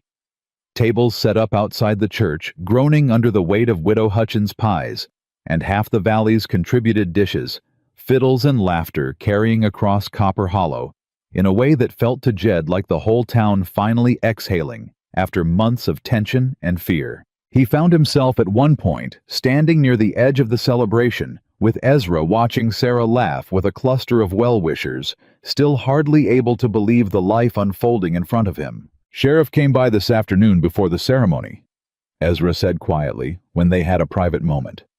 "Thought you'd want to know rather than have it spoil your day if it came up in front of everybody. Silas Whitlock's been formally charged, multiple counts. Word is he's already selling off what remains of his property to cover legal fees, what little the county hasn't already frozen pending trial." Jed absorbed that news with a strange quiet calm, none of the old fury it might once have stirred in him. "Man lost everything," Jed said, trying to steal something that was never his to take in the first place. "Seems a fitting enough lesson," Ezra agreed, though I doubt he's learned much from it, proud as he's always been. "Not my concern anymore," Jed said, and found to his own quiet satisfaction that he genuinely meant it. "Got better things to spend my thoughts on now." He looked back toward Sarah, who caught his eye across the celebration, and smiled, something warm and certain passing between them, even across the distance, and Jed felt the last remnants of old bitterness toward Whitlock simply dissolve, replaced entirely by the fullness of everything he'd built instead. Months passed the way they always do, faster than a person expects when happiness fills the space where fear used to live. The reading room grew steadily, word spreading through neighboring valleys, until Jed and Sarah found themselves some evenings teaching a room crowded with more than a dozen grown men and women alike, all of them finding in that small converted bunkhouse a courage they'd once believed themselves too old or too broken to claim. Sarah used a portion of her father's inheritance exactly as she'd promised to build a proper schoolhouse addition specifically for adult students, separate from the children's classroom, with real desks sized for grown bodies and a small library of books that grew with every passing season. Caleb, the young ranch hand who'd first stood up trembling to read his lesson aloud, eventually became one of the reading room's regular volunteer teachers, himself passing along to newer students the same patient encouragement he'd once received. And Jed Coulter, once the man who fled church mid-service, rather than admit he couldn't read a single verse, found himself one ordinary Sunday morning, nearly a year after that first humiliating hearing, called upon once more by a visiting preacher to read scripture aloud to the congregation. This time he didn't hesitate. This time he didn't feel his stomach drop or his hands begin to shake. He simply stood, walked to the front of the church without a trace of the old fear, and read the passage clear and steady, his voice carrying easily to every corner of the room, his wife watching from the front pew, with tears of pride shining in her eyes. When he finished and returned to his seat, an old rancher 2 pews back, a man who'd once laughed along with Duke Marsh's cruelty outside the general store, leaned forward and clasped Jed's shoulder with quiet, genuine respect. "Proud to know you, Coulter," the man said simply. Jed nodded, accepting the words, without the old shame that would once have made such simple kindness feel unbearable. He thought in that quiet moment of his father, of a hard-grieving man who'd never found the courage to admit his own limits, who'd passed down silence and shame instead of patience and truth, believing wrongly that some men simply weren't meant for letters, weren't meant for anything beyond the narrow life they'd been handed. He thought of the burned map, the single surviving corner of his father's careful hand reaching across a decade to offer one imperfect but genuine gift. And he understood finally and completely that his father had been wrong about nearly everything except one thing: that a person's worth was never fixed, never permanent, never something written once and left unchangeable. It was something built one hard, deliberate choice at a time by anyone brave enough to stop believing the lies told about them and start proving instead exactly who they were capable of becoming. Jedediah Coulter, who had once sat alone and ashamed in the back row of that very church, unable to read a single word placed before him, walked out into the bright Montana sunshine that Sunday, with his wife's hand in his, a reading room full of students waiting for him back at Coulter Ridge, and a truth settled permanently in his chest that no fire, no forged document, and no cruel word from any man could ever again take from him. A person is never measured by what they once lacked. They are measured always and only by the courage they find to change it,